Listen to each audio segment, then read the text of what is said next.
What's going on, you guys? It's your boy Al, the owner of the Underdog Dynasty Kennel, the founder of the Behind the Breeding podcast. And today we have a very special guest. Today's guest has been around for a long time. His breeding program has stood the test of time and upheld his level of excellence. This guest has seen the transition of the American Bully in its totality and has been around some of the most iconic dogs the game has seen and has stacked up with them. He's a part of American Bully history, producing one of the first and few XL American Bully Grand Champions. His program has combined the likes of Gray Line, Mungleson, and Gotti Blood to produce the type of dog he desires. He's very knowledgeable and has played his role in showcasing this breed in a positive light. Today, we bring him in to talk about the breeding that produced XL Grand Champion Caribou. He's the owner of Nuevo Style Bullies, formerly known as GrCh Kennel. He's most importantly a great man, father, and husband. Ladies and gentlemen, I present to you Mr. Always Keep It Bully, Jose Lucero. What's up, Hey, brother, what's man? up? Always keep it bully, right? Yeah, what's That's the going same, on, man. bro? How you doing? Great, great. Everybody Man, knows Nuevo Style Bullies. Always keep it bully, man. That's yeah, what we got to do around bro, here. I love that saying, bro. I love that trademark because your content, man, it puts on so many people, bro. The way you really do your thing, man, it's dope, bro. It's dope Yeah, to we see how try. you do I'm those, you know? I'm not the best, uh, vocal guy or video guy, but it takes me a few tries. But we just locked it in, and I just want to show everybody that you don't have to be this big personality to get out there and still be in the videos and show people what you got, and what you're doing with your dogs. Absolutely, man. And man, I'm just so thrilled to have you as a guest on the Behind the Thank Break you. podcast, man. To be able to talk about the greatness, man, and to speak about the breeding that produced Grand Champion Caribou, man. I cannot express to you how humble I am and grateful I am to have you on as a guest. I really mean that, man. Thanks. So, Thanks. so this, you know how we got to start it off, man. What made you choose the American Bully as the breed you wanted to get into? Well, at first, it wasn't the American Bully for me. It was the Pit Bull. Everybody they called it the Pit Bull when I started in '09. It was still the Pit Bull. There was still UKC paperwork. ABKC paperwork wasn't really that much prominent like it is now. But the one that put me onto the American Bully name was Jed from Muggleston. One day I called him up and I asked him about shipping and doing stuff like that, and he said it's not Pit Bull anymore. People don't, you know, they don't want to gravitate towards that kind of name because of the, you know, bad reputation that some people put on it. So Mhm. he's like, you start using American Bully, and that's what we're transitioning to. The American Bully name, the American Bully, you know, I guess idea or ideal of what the dogs really are, becoming, the mixture of the pit bull, the, whatever everybody else mixed into it to make it what it is today, and I got on board. I started learning a little bit more about the American Bully, and learning, asking other breeders around me. I asked Nick from Sideswipe Kennels, his opinion on the dogs I had. They weren't really his cup of tea. He was going to a smaller, dog, but he understood where I was coming from, and he helped me out a lot. He explained the paperwork to me, the purple ribbons, the Yeah, all this stuff, all that stuff, and he put me on game, and yeah. he let me know this is what it is, and this is what we're going to. This is what everybody's gravitating towards. So that's where I got a lot of my information from. Nice. So we kind of made the transition from American Pit Bull UKC version, which was always on the paperwork as is, but we made the transition once we finally went to an ABKC show. We Yeah. got Grand Champion Caribou Lou registered under ABKC, got him the American Bully title, and started hitting up the shows. And the shows were thrown by Nick from Sideswipe Kennels and all his crew. So that was one of the first shows we went to, and we went like when he was like 5 months. We had our sick intentions coming soon shirts. We didn't really, what I'm God, saying, we that's didn't really funny. have anything going for us but one dog and a few shirts. You So know, we all got to start somewhere, man. And it's so amazing when you hear the humble beginnings, yeah, and we didn't even especially have a when you booth or anything. We just was like, let's just go. We're gonna go in there. We set up some chairs. We sat there. We watched everybody. We even went in and put him in the puppy class. Didn't do too gotcha. well, you know. Um, on that side, we didn't do too well just because we didn't know what to do. We were just Yeah, in the ring, looking at everybody else, taking instructions from everybody, and trying to figure things out. sure. And at the time, XLs weren't the cup of tea for everybody at the time. Yeah, They're transitioning to the smaller, so that's what I kind of was like, oh man, we're not gonna win because we got the bigger dogs. People yeah, like the smaller dogs now, yeah, and so we just went, as a learning process from that first show. And to be honest with you, I wasn't really gonna show anymore. I wasn't gonna really show. I didn't really, didn't really hit me right away. Um, After that, the we started getting to the American Bully. We started going to the groups online. We started Facebooking. We yeah, started talking to other people.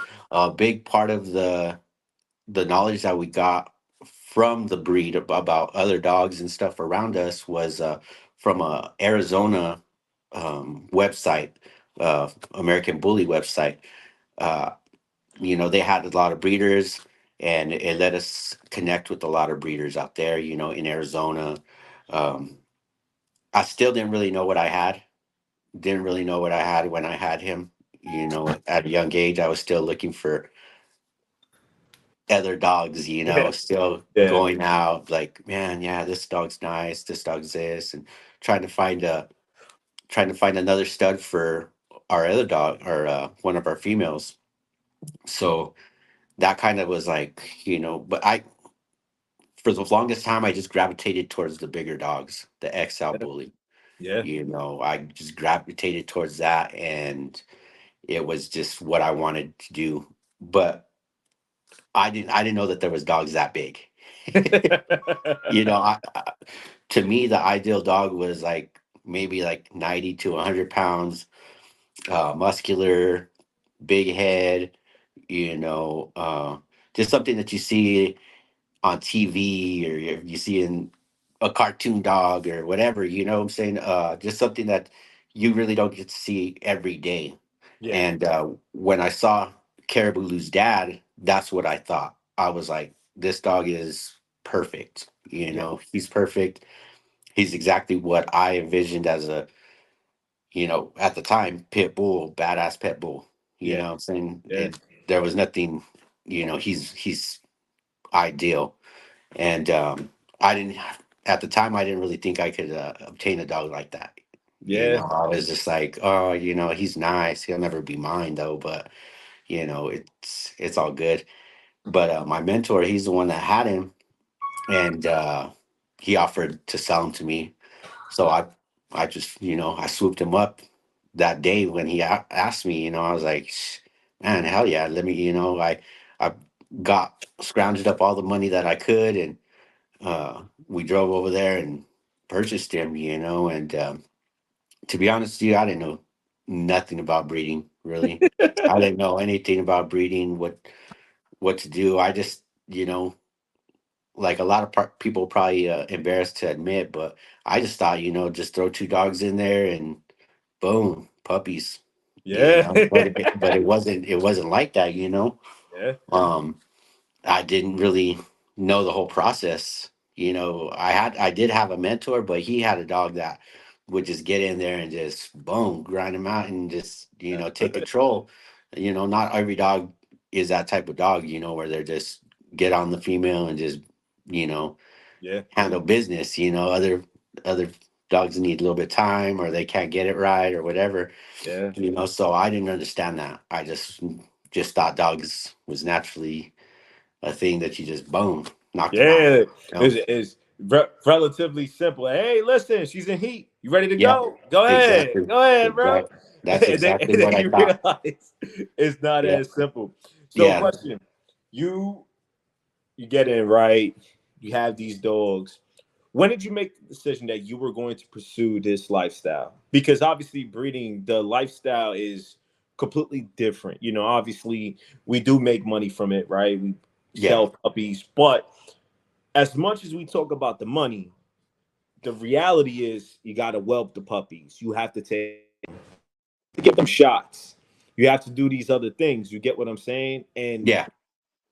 it's not as simple as, hey, let's just put these two dogs together and it's gonna work itself out like that. It's very expensive if you don't sell them. Now you got to take care of. Let's say, for example, you have a litter of puppies, right? You have Yeah. like five, six of them, and let's say you don't. You say you sell one, but you have to keep the rest of the four or five. Now you got to take care of them, and now you have to provide for them what they need. All there's things that they need throughout their life, food, etc., vet visits, that all comes out of your pocket, you know. So Exactly. when did you make the decision for you that, hey, listen, man, I just love this dog breed so much. That's it, man. I'm in it all the way through. When did that come? Um, Around the time around '09, '09, I was just, transitioning out of the military to civilian life. So Thank you I for your was like, service. thanks, man. I appreciate that. I was transitioning out, but I got the bug, I Yeah. bought one dog, and then got another one. And then after that, it was just, researching online, looking at the websites. At first, like I said, it was, you'd go to the things and you'd put uh, pit bull websites or whatever. Like I said, it wasn't American Bully, it was pit bull websites, and a lot of other, great breeders came up. Um, and I was just intrigued, I was just hooked. I just was like, man. But at the time, I would look at those websites and I look at the prices of dogs. I would look, the quality of the dogs, and I knew I didn't have the quality at the time. And I was like, man, I wish I could, afford these. It was kind of, you know, I know. far out of reach, for me at the time, and I would, if, I hate to say it, but I would look, around locally. I look at, Craigslist, Thrifty Nickel, Dandy Dime, Penny Jeez. Saver type stuff, and check out the dogs and call them and ask them and do all this stuff, trying to find what I wanted. And I just never really found what I wanted until, like I said, until I met my mentor, which I bought a dog from him, and he came out more game like. He came out more game. He didn't really resemble the father. Yeah. So I was kind of like, disappointed in that, but it was all good. It was just, something to start with. Yeah. And like I said, I started collecting dogs here and there. That really didn't bring anything to the table, but I was thinking, to be honest with you, it was oh, I could just breed them and sell them here and there, and blah. We'll just have puppies. It wasn't as big. The idea wasn't as big, you Yeah. know. And then, like I said, I started looking into the websites even more and more and more, and I really fell in love with the Muggleston pit bulls. The pit bull Hmm. farm. And I would look at their dogs almost every day and be like, man, I wish I could buy one, but it'd be cool if I could buy two, like, And I was really intrigued with Boogie Monster, Socrates, Yeah. Wow. uh, Yeah. and I was really, I don't really know too much about Blue Goliath at the time. He didn't really, gravitate. I didn't really gravitate towards him. I just gravitated towards Boogie Monster and Socrates because of their look, Hmm. and then I just noticed the name Muggleston bloodline. It was the bloodline that I really wanted. Yeah. And there was others, but like I said, everything seemed unattainable at the time. Yeah, You know, seeing Eddie from Blue Line, you know, he had yeah. rappers and all these famous people, you know, going with his dogs and videos, thinking like, man, that shit only happens in California, you know. you, you know, only you know, select people could have access to that type of person, you know, that type of dog, you know. Smokey from Blue Line, MC Hammer. You see them Yep. in the magazines on Atomic Dog or in the videos and stuff, and it's just like you see DJ Quick, Corrupt, and those people are like those rappers are the rappers that I grew up with, and I was just like, damn man, how do you know? I didn't even know, uh, I didn't even know Eddie from Blue Line was a Mexican. You know what I'm saying? I was just like, man, this guy must have all the connects, Yeah, and I just that at that time that dog was really unattainable for us. You know, we yeah, just couldn't afford it at the time.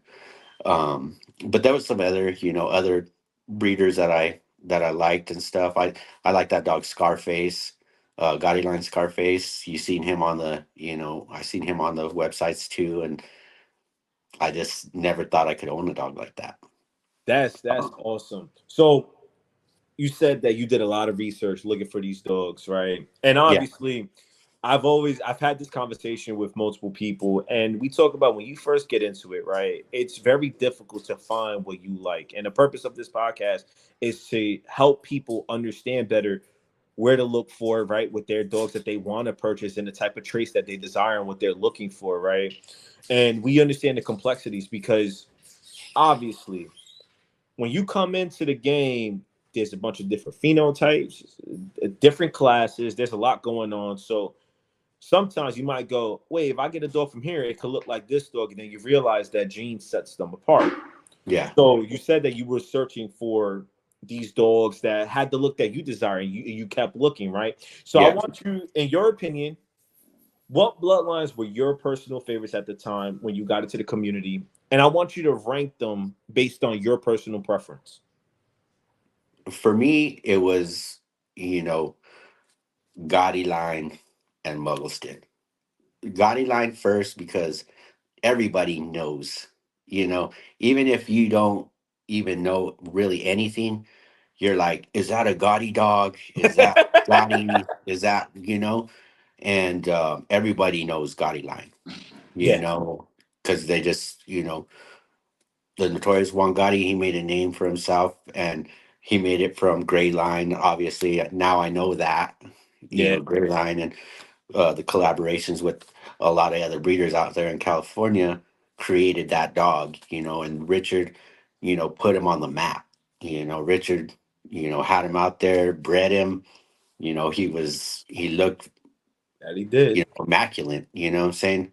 And that dog, that was the type of dog that I gravitated towards just because the muscles, the strength, the power, the look, you just never seen dogs like that you didn't they weren't run of the mill, Yeah, and that was the first one. And then like I said, when I learned about Muggleston, then I was like, man, I want a Muggleston dog too. They look more exaggerated. yeah, They're more exaggerated on the muscles and the size. And but I really didn't know that they took from, I mean, they didn't take, but they used the same type of dogs, they used the Gotti line dogs, yeah, to help create their look and yeah, their dogs, so I was like, I found out, that's cool, there's, but like I said, I didn't, there was no, if you told me about phenotypes, genotypes, all this stuff back then, I would have been like, "Pff, I don't even know what the hell you're talking about. It's just, I just like this exactly. dog. And I just, you know, you, you know, I didn't even know what really that stuff was until I started really getting out there and talking to the real breeders, Yeah, um, you could put, I didn't even know what Juan Gotti looked like before, you could just put any dog up and said, oh, that's Gotti. And then I'm like, oh, that's Gotti. Oh, yeah, and just be naive like that. But after a while, you start to, you start to learn, you start to maneuver, and start to, you know, start meeting up with all these other breeders. Like, oh, this is this, and you have to ask questions. If you don't ask questions, then you're never going to learn anything, because you're Absolutely. just going to be in your own little world trying to figure things out. So just asking questions is going to be the big thing. Ask the questions. I know sometimes people think, oh, I'll look stupid asking questions. Yeah, but you'll look stupid, assuming that you know and putting Yup. it out there, and then really that you don't know. Yeah. um, so Yeah. asking questions is a big thing. Ask. You don't have to put it on Facebook and be like, oh, blah blah blah. I don't really like that thing. Like people put out. Like, ask somebody that you trust. Yeah. Ask them in private. You don't have to Yeah. put that on Facebook. And you know, sometimes not letting people know that you don't know is better than. You know what I'm saying? So Yeah. might as well No, just I agree. I agree with you. ask a friend in private. Ask a friend that just that you can trust, that's not going to be, oh, you don't know that, you don't, Yeah. nah, man, that's what I'm asking you. You seem like you know, put me on.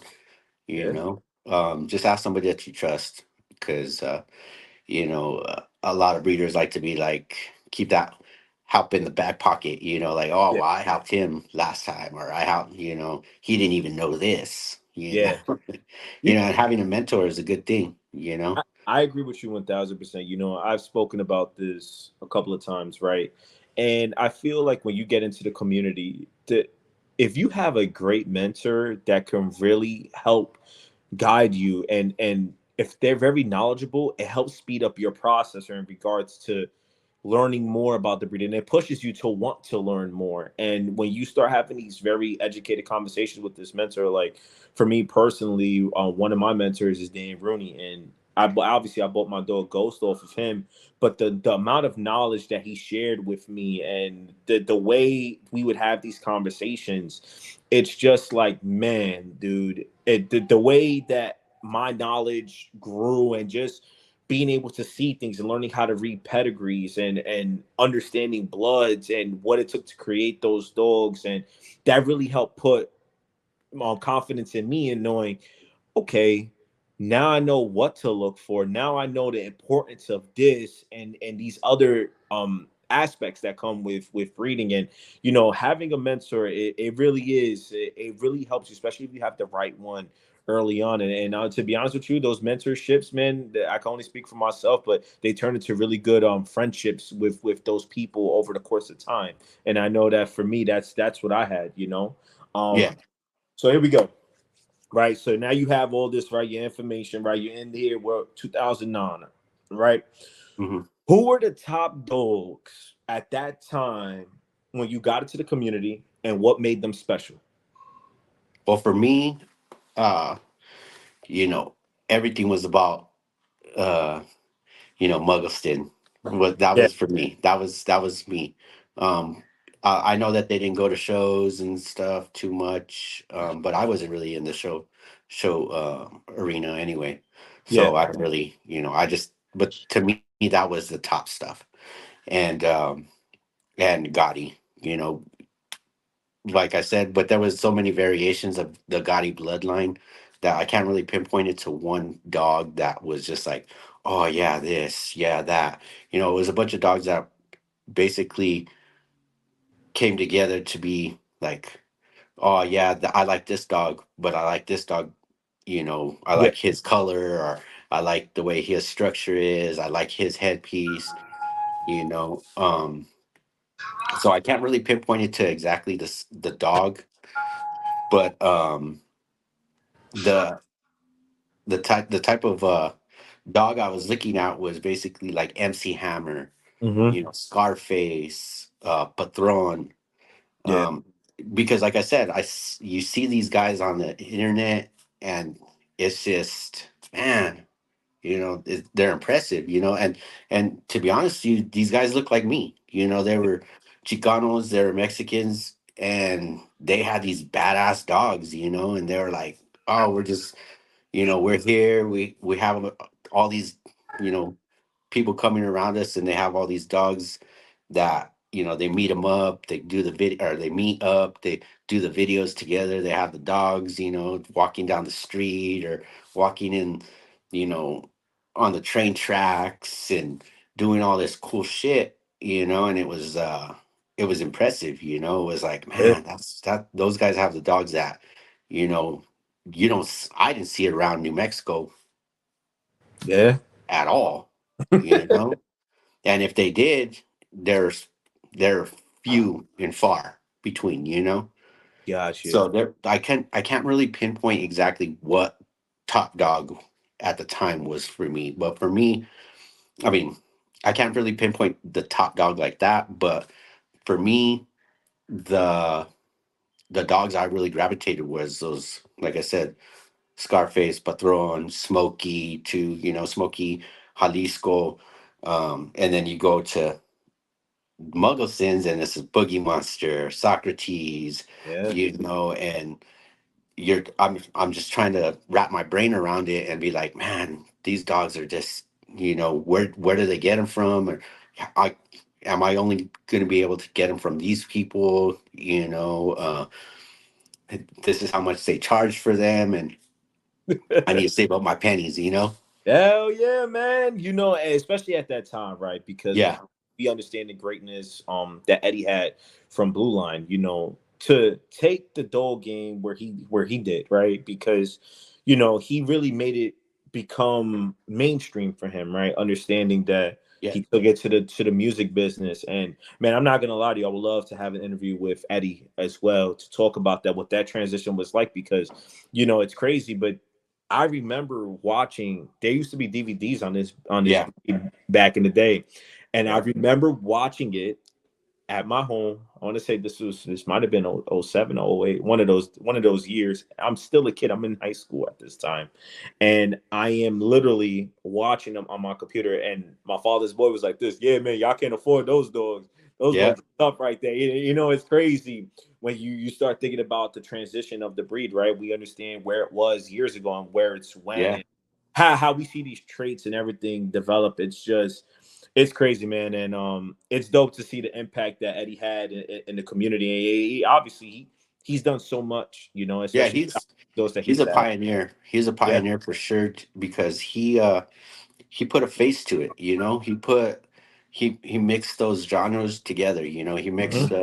the pit bull or American bully with the rap Yep. genre. He Yep. brought those people that you only see on TV. The Snoop Yeah. Dogs, the Corrupts, the Nate Yep. Dogs, all the whole dog pound together. He brought DJ Quick, and Yeah. he man, the guy has his own theme song. You know what I'm saying? that By that's when you're doing it big. That's by when you're doing by top it. rappers, top rappers at the time, and it's like you can't mess with that. Yeah, I know. That's something a person in New Mexico is like, shit, man, this only happens in California, where superstars are, Yeah, yeah. so he's one when it comes to promotion, to all that stuff that comes with, getting your name out there. He's top dog. He Yeah. has the toys, he has the cars, he has Yeah. the t-shirts, the magazines, the socks. He has, everything that you could think of, that a young kid, or a person like us would want. We when it comes to, the cool gear. Who doesn't want have cool gear with their name on it, with their, dogs in it, and all that stuff. Absolutely. So he puts that on the map. He lets everybody know.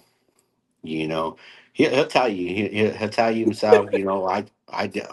Like, when it comes to really starting out, Eddie is, you can't mess with that, because Yeah. he's just, and I've been out to Eddie's yard one time when I went out there, for Cinco de Mayo, and nothing but love. He welcomed us. It was great. I got to see his dogs, his yard, you That's know, awesome. drink a That's beer awesome. with them and stuff. And, it was good, good to learn that they're regular people like us, they're Yeah. regular people like us, but they're on another level when it comes to the dogs, Yeah. um, and he just shows you that you can do it. Yeah. You just need to get out there and do it. Yeah. Because if you don't, you're just going to be sitting there just thinking like, man, I wish I could have done this. I wish I could have done it. Yep. But um, growing up, now I know you could do anything. You know what I'm saying? You could do anything that you want in the industry. You know what I'm saying? If you want to make your own toys, you can make your own toys. You want to do this, you could do this. The internet's made it so great for everybody that everybody can be connected now.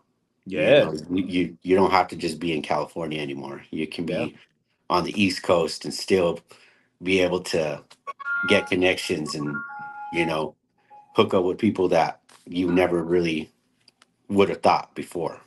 Yeah, and that's the power of the algorithm, right? And Yeah, multiple social media platforms. The fact that we're able to now further grow this breed, further grow our brands, and it's crazy, right? Because I'm just thinking about it right now, at that time when Eddie did what he was able to do, that's just it's incredible to be able to take your mainstream at that time because we don't have the avenues that we have now. That yeah, algorithm being able the ability to go viral, that changes the game. They always say there's always the same, man. All it takes is one. Like you can yeah, have multiple, all it takes is one, and one video goes viral. Next thing you know, you have all this traction. Now you can have an overnight successful business, literally, that could just jump off the map. And then as yeah, you, it really does speak to the greatness, right? To be able to pursue such a high level at that time, considering the fact that we don't have the thing they didn't. Eddie didn't have the things that they had back then. Now, and yeah, it really does speak to the greatness of the dogs. Really, yeah, exactly. you he know, uh he didn't have Instagram, he didn't have Facebook, all that stuff, but he made it work. He still did put out the videos, he still you know did all that stuff that you know got put on the internet for us to look at. yeah, yeah, you know and to inspire, so you know? saying he was ahead of the time. Yeah. you know So, but go question for ahead. you, bro. It's a question for you. All right, I'm gonna cut you off. Right. No, it's all good. Here we go. So you have all of this, right? You're in the community. You got your dogs. You're starting off. You found the bloodlines you like, right? And you mentioned it before, talking about your time and what it was like going to the ABKC shows with Caribou, and being able to champ him out, going through that whole process, right? You spoke about that. I want you to share and maybe any stories that people don't know of what that time was like. Put us back in that time. What it was like at that first show you brought Caribou to, what the conversations with those breeders were like, and what the energy was like, and what was that whole experience like? Because obviously, for somebody that's newer like me and newer like other people, we weren't blessed to be in those days where it was just the dogs, and really that's what it was. It was just the love of the dogs, Yeah. at that time. Just what was that like, man? Because there's different time, different era. What was that like, bro? Well, at the time, we had went to like around when he was like around 15 months. We went to another show. Like I said, we stopped going to the shows because we didn't really think we fit in. He was a little hotter, hot-headed, and like I said, I was a new kind of new to everything, so I was just trying to learn the ins and outs and how to control him and do all that stuff. No human aggression, but just dog. He Yeah, just wasn't messing with everybody. Um, but to be honest with you, he did great in the ring. yeah, The first time we went out to El Paso, and we did you know, we looked around, and I was like, well, what do you do? I asked one of the guys standing looking at the other dogs, and I was like, well, what do you do? He's like, yeah, see, you gotta go in there, you gotta stack them up. They'll tell you how to stack them up, and then you walk around. They tell you to walk around, and you walk around, and boom, boom, boom. And I was like, all right, it seems easy enough. We'll try it out. And we got in there. We did decent, for what it was, for a new handler and show dog, um, and we won, and it was cool. It was just like, I just didn't really know the goal. There was no goal. It was just to win a ribbon or whatever. It wasn't. There wasn't no. I didn't know about champions, grand champions, all that stuff. Just didn't really matter to me. It just was about the dog and just going out there, and it's like, all right, well, let's try it then, and we'll see what's up. And I went to an Albuquerque show, and then I went to a El Paso show, and we did good. We did good. In El Paso, they didn't really even think he was Gotti line. They were like, oh, is he Remy or is he blonde? I was like, no, he's Gotti line and Muggleston. And they're like, nah, for real? It's like, because he didn't put it out there like that. He wasn't, I guess, like a big clunky dog, Yeah, big XL that just yeah, kind of just was like flopping everywhere, and just yeah. he really moved very well. And he had a good look to him. His headpiece was great. His body structure, everything, muscle tone, and all that stuff was good. He was a little bit longer than some people would like, and that's, to me, I didn't know. I didn't know. Like, oh, he's long, he's short backed or whatever. I didn't know about that stuff, so I was just like, you're crazy, man. Yeah, yeah. To me, he's the dog in the magazine. You're not even That's gonna tell it. me any different, That's it. you Yes, know sir. and but he won, because he could move with the best of them, and he could show out like the best of them. Yeah. Me, my handling skills weren't all that, but with me and him, we worked well together, you know. But Hmm. it was all a learning process. It was all a learning process from there, asking people this, and then look, it's weird because you go to these shows and you start looking at other people's setups, and like, oh man, I want to get that, or that looks cool, I wonder if I could get that for me, and do stuff, and you start mimicking other people. I thought that's the best way you could say it, what I'm saying. You start looking at these other breeders and other show people coming to the shows, and you're like, oh, you start talking to them, and then they start talking to you, and say know that they like your dog or whatever. They'll come up and be like, blah blah blah, I'm so and so, I'm this and this, and you start networking a lot.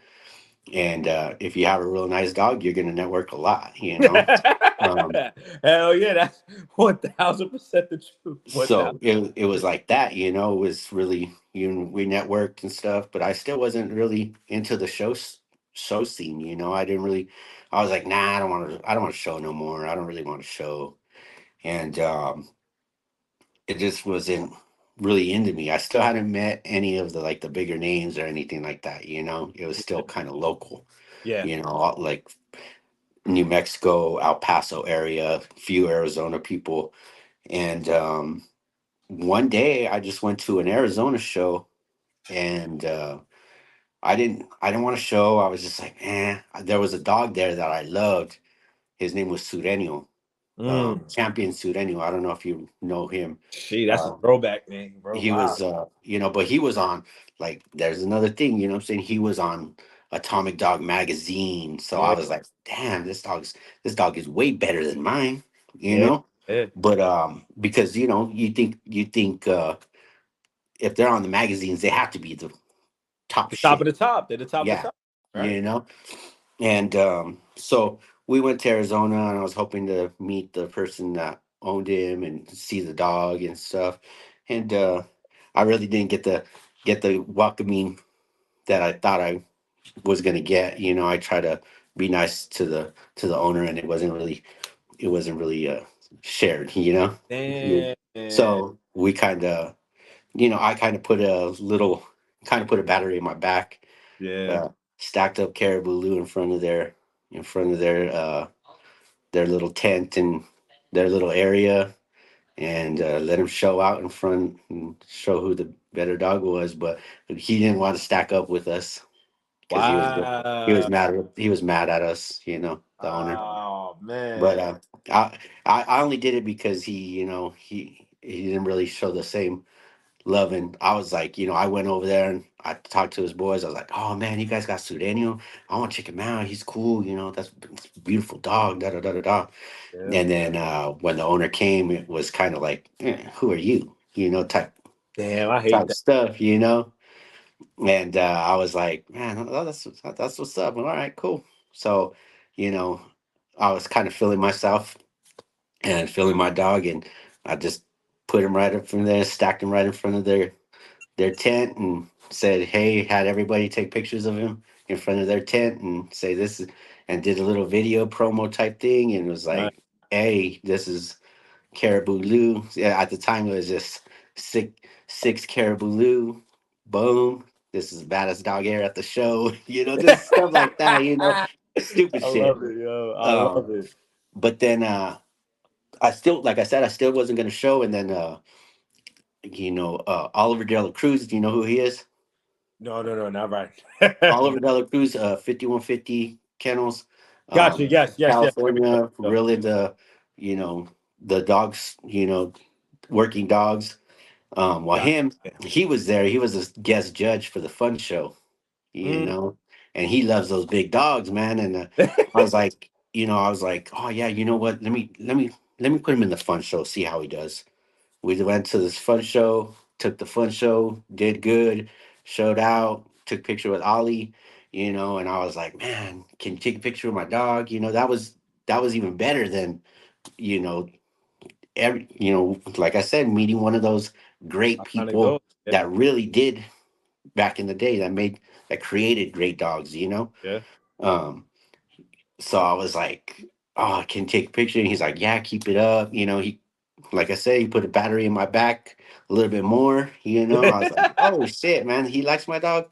So that was the start of that's when I got the bug, to Yeah, the show, because that's when people were like, "Oh, you really do got something good. You should keep it up." yeah. And I was just like, "All right, well, we'll do that then. Well, I mean, I guess we'll show." Um, so that's what we did. We started trying to go to a lot of the shows around town, or around our state and Texas. And so we started off in Albuquerque and El Paso, and El Paso is where we champed out. But like I said, I didn't even know anything about that. I just know we won. So, and then my wife, she's my brain. She, what I'm saying, she calculates all the stuff for me and stuff. So she's like, "You got all these points, and he should be able to champ out, or he champed out this weekend." So he champed out in the weekend of in El Paso, and we were excited about that. So it was just, we got our little certificate in the mail and all that stuff. And after that, it really wasn't. It wasn't like, oh, I got a champion. Let's go to grand champion. It wasn't like that. It was like, oh, okay, well, now we'll just go to some shows. And we went to another show. We won again. And then they're like, well, if you win like this 3, 4 more times, you'd be grand champion. you know. So then it was just, okay, well, then it's on. Then we'll do this. And basically, what we did was we'd plan out the shows, announce that we were going on Facebook, and call up the promoters of the shows and be like, hey, champion, you know, Caribou Lou is going to come to your, you know, kind of like put a bigger emphasis on it Yeah, than yeah. it Hell really yeah. was. But when people realize that we're coming, and when you tell people I'm coming all the way from New Mexico to a show in like either California or the East Coast or New Orleans, whatever, they're like, why are you coming to this show? Why Yeah, you're coming all the way from New Mexico? A lot of people think it's Mexico, but it's not. yeah. It's New Mexico, in the U.S. So but everybody thinks like we're coming from Mexico. So they think you're traveling like, out of the country type shit. Yeah, yeah. So, but now that's what we would do. We'd make a big old like thing about it, like, oh, champion Caribou Lou is coming to your show. Get your top champions. We want to compete against them. We want to stack up. We want to, network, meet everybody there. Who's your best XL? Yeah, yeah, you know, That's you gotta put it out there. You gotta put it out there. that's how we would do. We'd put it out there and just challenge everybody. Yeah, Challenge everybody in that area. yeah. And we the first show we went to and won our class was in California. We went to I think it was a Chavez show. It was a Chavez Pitts show, but I can't remember where it was. I think it might have been in Hemet or one in Riverside, one of them. But we went to their show, and there was a dog named Grand Champion Knuckles. I don't know Mm. if you know I him. know Knuckles. Yes, sir. Uh, but yeah, he's owned by Brittany Barnes, Yep. and very great dog, very trained dog, very Yeah. trained. And we're rough around the edges. We're rough around the edges. We're not, we weren't when it comes to handling and stuff like that. Where we're nowhere close to her and Yeah. her dog. And I had seen him before anyway, like through the internet, and I was like, man, I just thought he was impressive. Yeah, he was bred similar to Caribou Lou, with the Yeah. gaudy Muggleston type blood. Yeah. And I also got to meet Caveman, Champion Caveman, That's the tough. tricolored Caveman. Yeah, that's I tough. got to meet him and stack up with him. His people were cool as hell. It wasn't even on some weird shit. It was, oh man, I love this dog. Do you think we could take a picture with it? And he was like, yeah, man, shit. Let's take a picture. Took our picture, stacked up picture, stacked up with Knuckles as well. And I got those pictures too. Oh, And then we got in the show and we we did great, man. yeah. We took the both of the shows. We did end up beating Knuckles that day, Grand That's Champion Knuckles. So it was like a notch on the belt. It was yeah. like, man, if we could do this, we went all the way to California.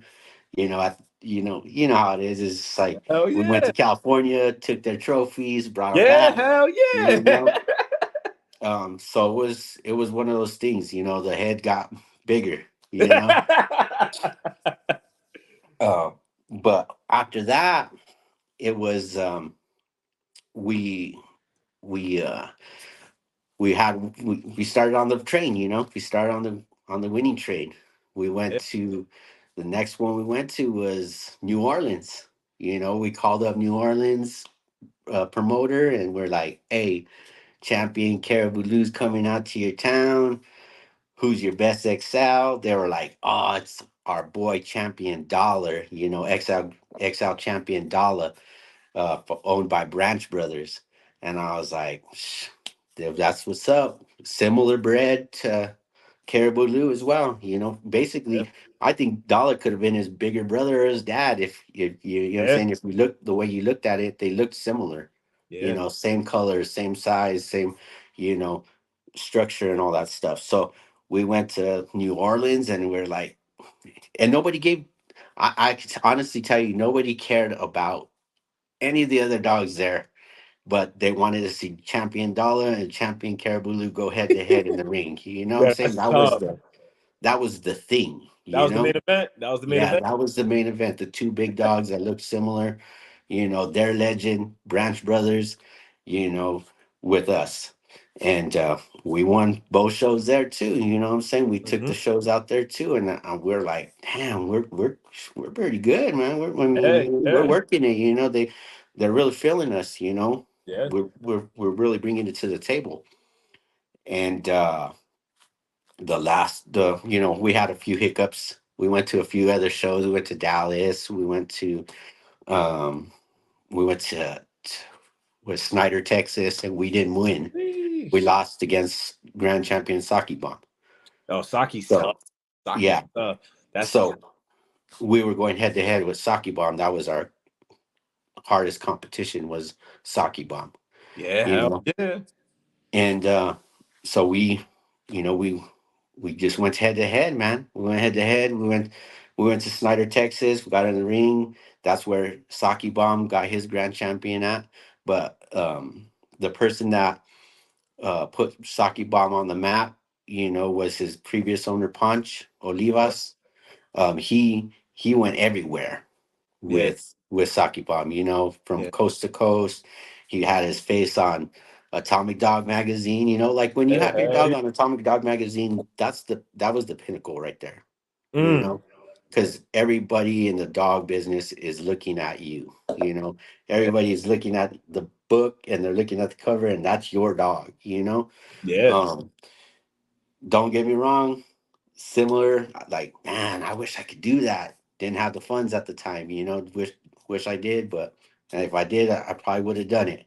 Hell yeah. We did a few other, lower magazines at the time, but that Atomic Dog was the pinnacle. He had his trailer wrapped in the Atomic Dog magazine, Yeah. and he really earned that title.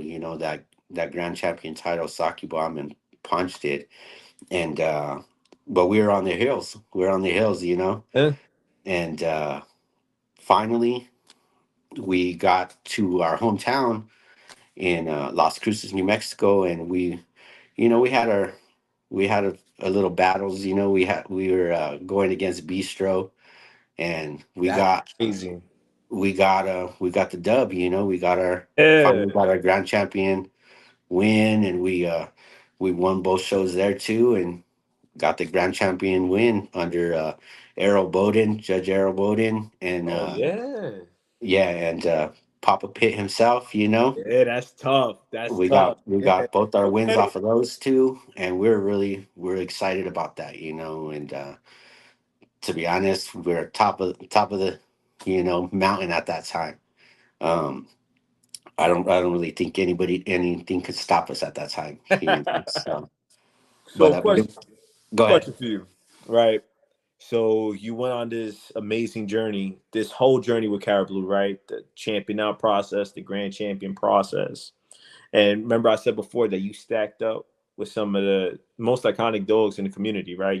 You were a part of those moments. Caribou was a part of those moments. We're talking about American Bully history, right? Yeah. Name some of your favorite stack offs that you had with Grand Champion Caribou. Those dogs, who were your favorites? All of them. Knuckles, Saki Bomb. Just go ahead. Who did you have the opportunity to stack Caribou next to? Shit. We had we Saki Bomb and Knuckles is probably going to be the most prominent just because their titles and their show quality. They're just that those the dogs. Yeah. Those the dogs that were top notch in the XL game. You Yeah. know, so those ones. But we do like Rattler. We have Rattler. We stacked up with him at nationals. We stacked up with champion.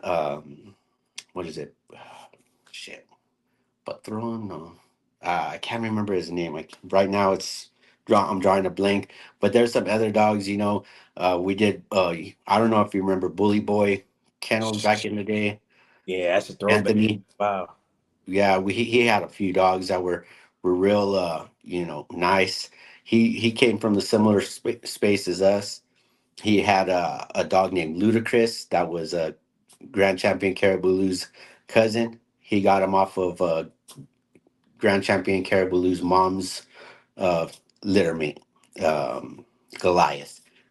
So they had the similar blood, but not they had the size and everything like that. But Caribou Lou kind of got him on the looks, on the head size and all that Yeah. stuff. But similar blood, everybody, was just a, all the stack offs that we did, everybody was respectful. Yeah. Everybody was respectful, and everybody just welcomed us.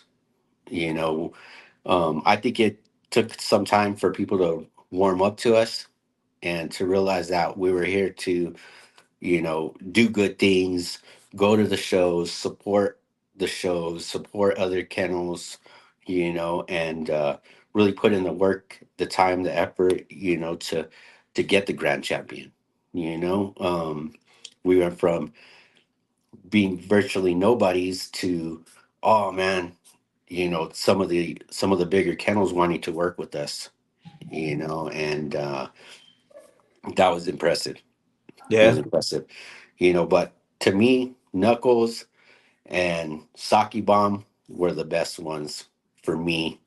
Those ones that are are the best for me because we all three dogs strive to be the best in their category, the XL category.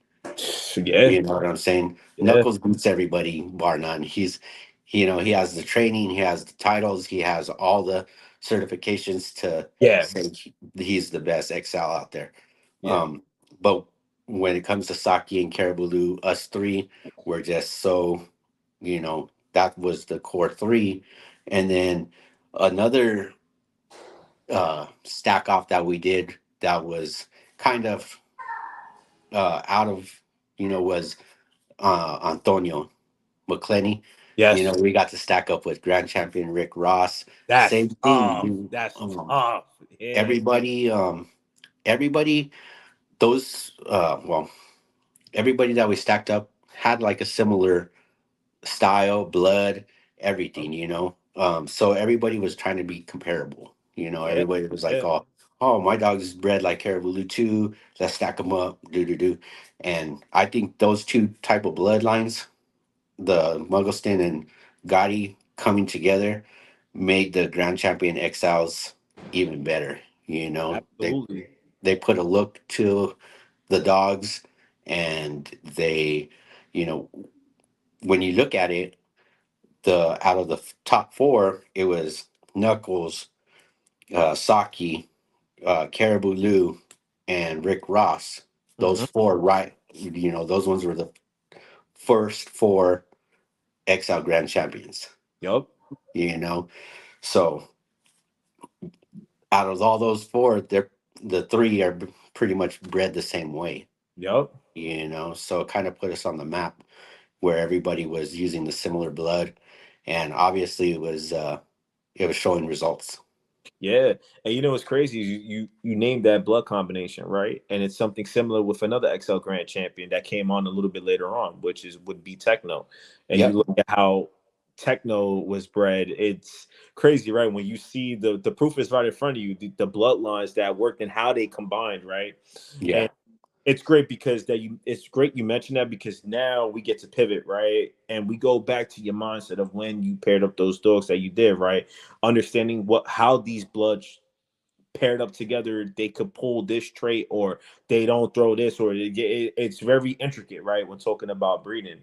And Yeah. I wanted to ask you, so when you got your foundational dogs, right? Obviously, this Mhm. is '09, Jose, Yeah. right? A little bit different. Did the pedigree ever play a role for you in how you paired up these dogs? And if not, what made you choose as your foundational dogs the breedings? Like, what made you choose those breedings that, hey, I'm going to get a dog from there and I'm going to start off with this foundation? How did that work out for you? Explain that process with Well, how. I also knew that pedigrees, didn't really play a big part for me. It was the look of the dog. Yeah, It was the look of the dog. Obviously, the name behind the dog, kind of played. But it wasn't like the full pedigree. yeah, I knew when I got Caribou Lou's dad, Bear, he was the look I was looking for. yeah, He was exactly the look that I thought, like, man, this is a crazy ass dog. He looks great, man. Muscles, you know, body structure, top line, the headpiece was just phenomenal. And I was thinking, like, man, this is the perfect one. yeah, And he wasn't even that big. At the time, he was around 90 to 95 pounds, but he looked bigger. yeah, And at the time, like I said, 130-pound dogs weren't coming around so much like that. They weren't common. They yeah. weren't, now everybody has a 130-pound dog, and it's, everybody says that their dog's 130 pounds, but that wasn't common. So would I say he was an XL, but on today's standards would be a small XL, Yeah. you know, Yeah. or even a classic or a standard type, you know. Yeah. But back then, he was a big ass dog, you Yeah. know. Um, I knew I wanted Muggleston bloodline, you know. I knew I wanted Muggleston puppy, but I couldn't afford them. I Yeah. couldn't afford them. But like I said before, I was looking around, Thrifty Nickels, Craigslist, all this stuff, you know, in my local town. And for some odd reason, God bless me. And I found a dog that said, you know, Muggleston blood, female, 5 years old, $600. Ooh.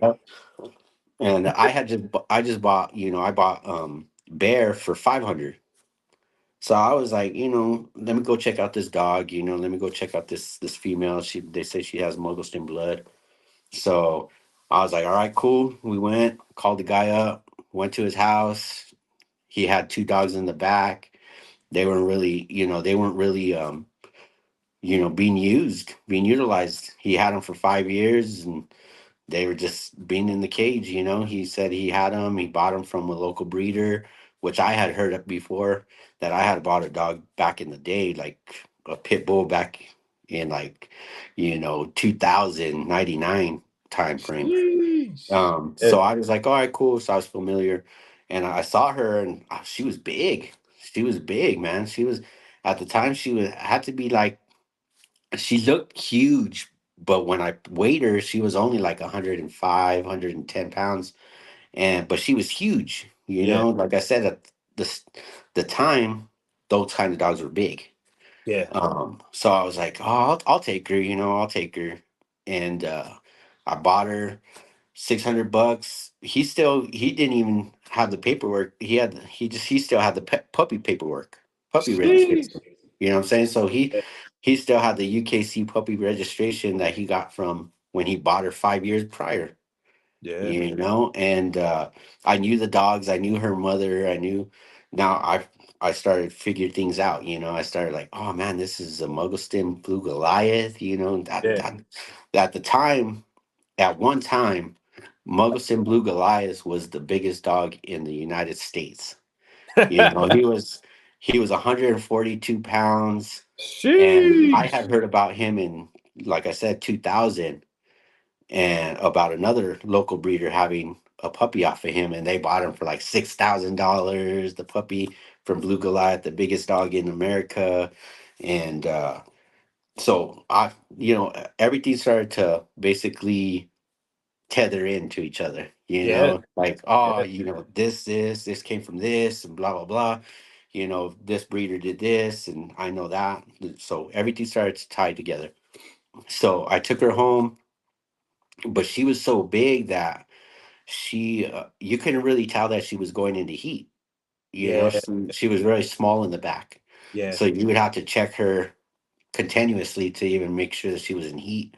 Yeah. um So what I did, I, you know, called up my mentor. He you know, he was there, and for any questions I had, you know, he or to help. So he took her to his house. I kept Bear. He checked her out. He made sure that she was going into heat. And then when the time came, we did the breeding, and boom. You So know, but it was luck. You know, I ain't gonna lie. It wasn't no grand plan. It was no, you know, it was luck. It was luck to get that breeding to even go. You know, and even then, I didn't even really, still didn't even know what I had. You know, now I kick myself every day thinking about, you know, all the stuff that I'd done. You know, yeah. from selling dogs that I shouldn't have sold to, Yeah. you know, not keeping this one or not doing this breeding. Um, that now it's hard for me to even get rid of a dog, Yeah. Yeah. because I'm always thinking like, man, if I get rid of this dog, what if there's always that what if. What if this dog turns out? Yeah, exactly. And that's very difficult, right? 'Cause is I am happy you touched on that because I'm gonna ask you a couple of questions about that a little bit later on. So you pair these dogs up, right? Yeah, So you said that you got it was luck, right? But yeah. initially, when you paired them up, did you have any expectations from the pups? Like you looked at both of them, were you like this? Yeah, these dogs look good. We should have good puppies. Like, what was that for you? Like that Oh, expectation process. Like, what was that for you when okay. you? So basically, I had two dogs. I had a dog named Angel, which was butthead blood, and I had Muggleston's uh, blue Goliath daughter, which was named Silhouette, Muggleston Silhouette, or Yeah, Goliath Silhouette. I had those two girls. They both came in heat at the same time. Like I said, everything tethered together. Angel was bred to my girl Silhouette's litter mate. I didn't mm. know that they existed until I knew they existed, you know. So I bought the Muggleston daughter, but there was always a Muggleston or a Blue Goliath son out there breeding and doing all the stuff, and I knew that person, but I didn't know that they were connected, you know, until I yeah, knew they were connected. So I had the sister from Blue Goliath, and this guy had or I had the daughter from Blue Goliath, and he had the son from Blue Goliath. So I was thinking, hey, let me take Angel to the Blue Goliath son, which is uh was it Hercules? Not Hercules, sorry about that. Tank. there you go. Bermuda's Tank. So I took him to Tank, took her to Tank, spent my last $800, you know. Um, and then I took Bear to Silhouette. So pretty much the breedings were simultaneously, you know what I'm saying, done Yeah, within a few days. And Tank, we bred her. He tied up with her like four times. What I'm saying, he gave her the stuff. yeah, And she came back. Like I said, I spent my last $800. I shouldn't even done the breeding, but it was one of those things, I just had to do it. If I didn't do it, I wouldn't know. So yeah. I did the breeding with her, and I did the breeding with Silhouette. And July 14th came, and Angel went into labor. So Mm. she had all these puppies. She had 10 or 12 puppies, I think it was. Sheesh. And she had every color you could imagine: Yeah, fawns, reds, uh, brindles. She had tricolors that I didn't even know existed at the time. She had black. She had a black tri. She had um, like I guess a blue tri, yeah, and like I don't know what you call it, like more of a white and fawn tri-color dog. yeah, So she had all three tricolor dogs. You know what I'm saying, you could ask for, and but they just dropped like flies, man. yeah. Within the next 2 days, they all passed away. Damn. And it was just heartbreaking, because I was really focused on that breeding even more than the bear one, Yeah, because I had, I put money into this one, and like yeah. thinking like, and to be honest, Silhouette was so big that I didn't even know she was pregnant. Like Really. same thing. Like I didn't know about ultrasounds. I didn't know about X-rays. I didn't know you could do that Sheesh. shit. I just stopped. Yeah, I would call my mentor. I'm like, I don't know if she's pregnant. She doesn't look it, because she was so big. yeah, She was like a male. yeah. So anyway, sorry about that. I lost all the dogs except for one, Damn. and the only one that lived was probably the ugliest one. I was so Yeah. heartbroken. So I was like, fuck, man, what am I gonna do? So after that, 2 days later, on the 16th, I go outside, and Silhouette, she had three puppies. Uh, She had three puppies, man, and right in the dirt, underneath wow. un- right in the dirt underneath a pallet. She was out there in her kennel or in the dog run. She went in, dug a hole, boom, had the puppies, had three of them. What? So I was like, oh shit. I ran inside. I was like, hey, she had puppies. Like what the hell's going on? I tell you, man, it's so back at it was innocent. I Yeah, I didn't know shit. I yeah, didn't know bro. shit about shit. Yeah, So and I always tell anybody that I talk about, I don't act like I know everything. I learn a lot even hell yeah, now. hell I learn a lot. So like I said, she had puppies. She had the three puppies. She had two girls and a boy. And I was like, man, this is crazy. And I was calling my mentor and I was like, hey, what do I do? Do I take him out of the dirt? Do I blah? And he's old school. He's like, nah, just leave him in there. Dirt's good for him. Like just leave her alone, let her feed him and do all that stuff. And then I was like, all right, cool. And then 2 days later, to be honest, she had another pup she oh, was holding. So I think it was she had that other pup and it developed 2 days later because we did the breeding twice. You know what I'm saying? yeah, So they caught her on the first breeding or on the first time, and then 2 days later she had another dog. She had another male. So there was two males and two females. Um, I brought them in. There was nothing really too special about them. There was nothing like it was like they were all um, there was two fawns and two reds, yeah, and I was like, oh, they're nice, they're active and everything. I was still trying to wrap my head around the last breeding with Angel, yeah, yeah, and Tank. So I was kind of like, okay, I brought him in, put him in the pool, um, started feeding her, feeding that other dog off of Tank and Angel. I was feeding her with Silhouette too, so she adopted another puppy. yeah, Um, but once I started noticing a difference was Caribou Lou. He just went from being not that big to being huge, yeah, huge. He just was different, different in all aspects. His fur was different. His fur looked like he was just like a little bear that had fluffy old, you know, yeah, hair, fur on him. He had fluffy fur. He wasn't getting up to go feed. He was just laying there just eating and just eating and just yeah, eating, and he just started getting bigger and bigger and bigger, yeah, and we weren't I didn't know about bottle feeding, so there was no, oh, we just dropped him with all kinds of freaking you know artificial milk or anything like that. yeah, He was just There was only five puppies, so he had the run of the mill. You know what I'm saying? yeah, She had all the nipples, and obviously she was producing some good milk. But he yeah, started just outgrowing everybody.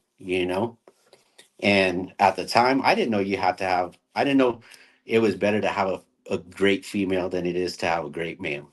yeah, You know, yeah, so I'm thinking this guy right here, he's mine.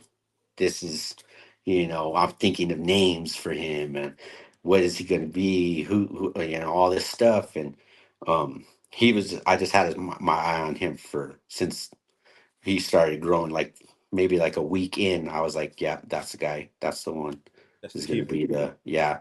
And he was just different. Like I said, you see the pictures between him and his siblings, and it's just boom, he's just big. Yeah, And I wasn't expecting it. I wasn't expecting anything. What I was expecting was, man, if I could have just some nice dogs that look like his dad, I'd be perfect. 90 pounds. yeah, That's all I wanted, yeah, was a dog that looked like his dad. And that's all I expected. And then, like I said, he just started getting bigger and bigger and bigger. And he he was stacking up good. He listened very well. He did everything that I needed him to do, and he was really, I was really into him.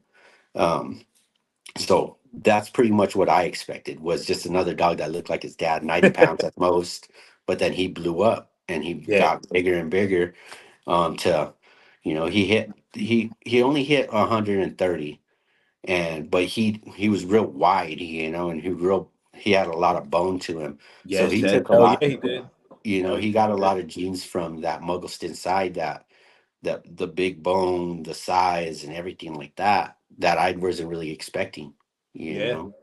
And Um that's the unique thing to breeding, right? Is sometimes when you pair up these dogs, especially with the dogs behind them, man, you could pull some traits that's like the dogs up front could completely outproduce themselves, and you get something that's like amazing, and yeah, that's the part that I love about genetics, right? Because as yeah, much as you could get the home run like that, you might get something like, whoa, whoa, whoa, that came up a little bit yeah, unexpected there. But that is the game we play when we're breeding, right? And dealing with yeah, genetics, right? yeah. And man, I think that's awesome, man. Because I was gonna ask you the question: would he have been your keeper? Knowing what you know now, I'm sure the answer is going to be like, yeah, because he just stood out compared to his litter mates, Caribou. Yeah, he was bar none, stood out before anybody, and I was, you know, what I look at him, I see his dad, but bigger, Bigger. you know, like, and I'm thinking like I created what I envisioned, but on a bigger scale, Yeah, and I was like, but it came from the Blue Goliath side, I yeah, know it came from the Blue Goliath side. yeah, um it hit right. yeah. All the Hell other yeah, dogs were big, 90 to 110 maybe, and they they produced great as well, but none of them looked like him. yeah, They looked great, they were good looking dogs. All his siblings were our litter mates were great looking dogs, but none compared to him. None got the perfect headpiece, the big bone, the structure, all that stuff. They didn't get. He got like all the great genes put into one dog. You yo, I know. love that. Yo, you know what's crazy, bro? You answered that, and I was literally about to ask you, how did the entire litter turn out with both confirmation and breed type? But which one got the best of both? Which one pulled a little bit more of the mom side and the pop side? And you just answered it. That's Yeah. phenomenal, bro. Like I love the way you answered that. he had a brother named Chucky that my I gave to my little brother, Yeah. which was all all red, all red blood. Like Mm, he took from that red blood, and he went far because he was real game. He was about, hanging on the ropes, go, go, go, go, go, go. yeah. Not as big as Caribou Lou, obviously, but like 110 pounds, pure muscle, nice headpiece and everything, but just not on the scale of Caribou Lou. The two females, I lost track of one of them, but the other one was Chiquita, and she was a real big body bitch, Yeah. but her head was smaller, so she got that gaudy, more pit bull terrier type look. Yeah. Um, he just got all the aspects of an American bully that we were looking for, Gotcha. and like I said, hindsight, I kind of messed up. I thought I thought he was everything, and I put everything into him, and I kind of lost track of everybody else, all Yeah. the other dogs. And I sold his mom Damn. stupidly, Yeah. even though I should have just bred her again. Yeah. I sold her at now at a discount price. Yeah. Even thinking about it now, like I said, I kick myself every day thinking that, man, you sold something that is pretty, you know, irreplaceable. You Yeah. know, Yeah. and so that's one of the things. It's just like, man, you messed up. Yeah. I ended up. His dad ended up going back with my mentor. Um, so because like I said, I put everything in the Caribou Lou, Yeah. down Yeah. the name Caribou Lou. It wasn't like something that was just like, oh, I'm just gonna name him Caribou Lou. Um, do you know Tech Nine, the rapper Tech Nine? Yes. Yes. Okay, so you know the song Caribou Lou. Yes. Okay, so while I was in the military, I was stationed in Greenland, and I, we would party hard.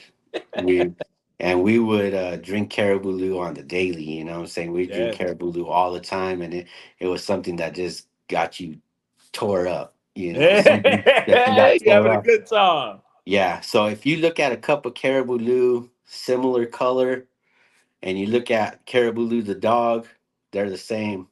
You know, Yeah. they're the same color, the same. You know, you Yeah. you have him and you have the dog, or you have the drink, and they'll both mess you up. You know Yeah. what I'm saying? They I take love care of that. business. You know what I I'm saying? love And that. that's what it was. You know, I love that drink and I love the dog, you know, and Hell I yeah. put the I put them both together, you know, Caribou Lou. I like I said, he looked exactly like a cup of Caribou Lou. And I was like, man, this is because I went through I go through names, you know, I have books of names of dogs. And Yeah. he went through a few names that I was thinking that it was gonna be, but you know, he came out. I was like, nah, he looks like a cup of Caribou Lou. That's his name.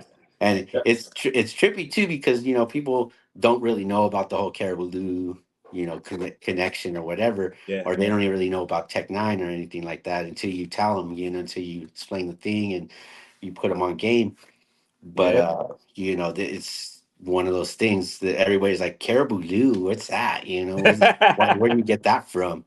But then when you explain it to him, you know, he looks like a cup of Caribou Lou. That's why you got that dog.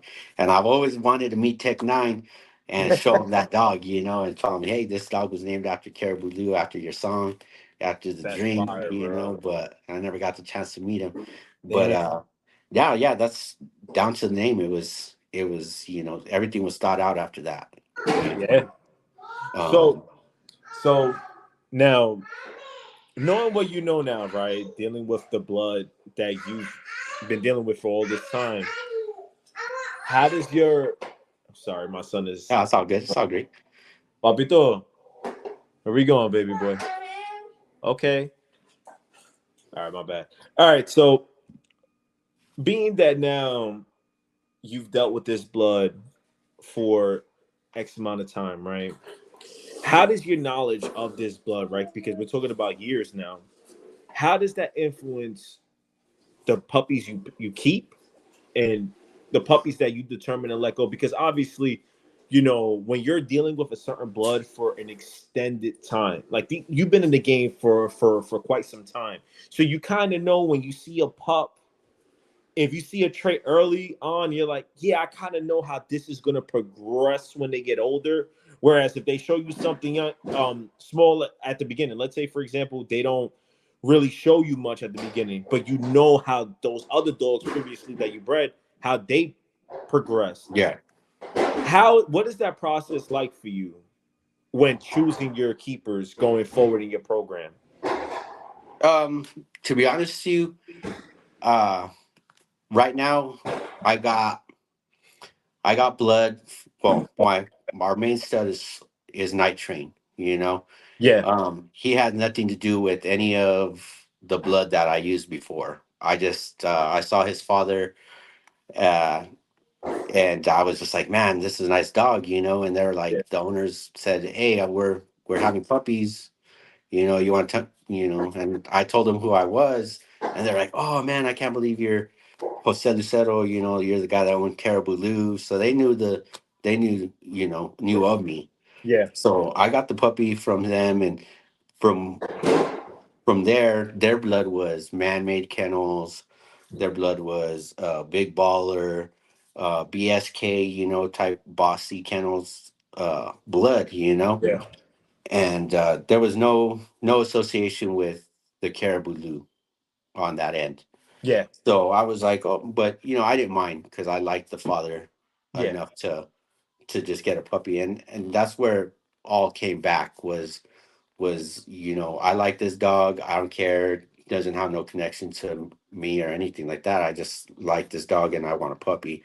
But you know, after a while, it was you know I took the pictures of the dogs and did the things, and you know they offered me one of the puppies, so I you know I jumped on the opportunity to get one of the pups that I liked from from Oasis, from BSK Oasis. Yeah. And I took him, and I was just like, he's just a good dog. But um, they already had their established name, but they were like, hey, how about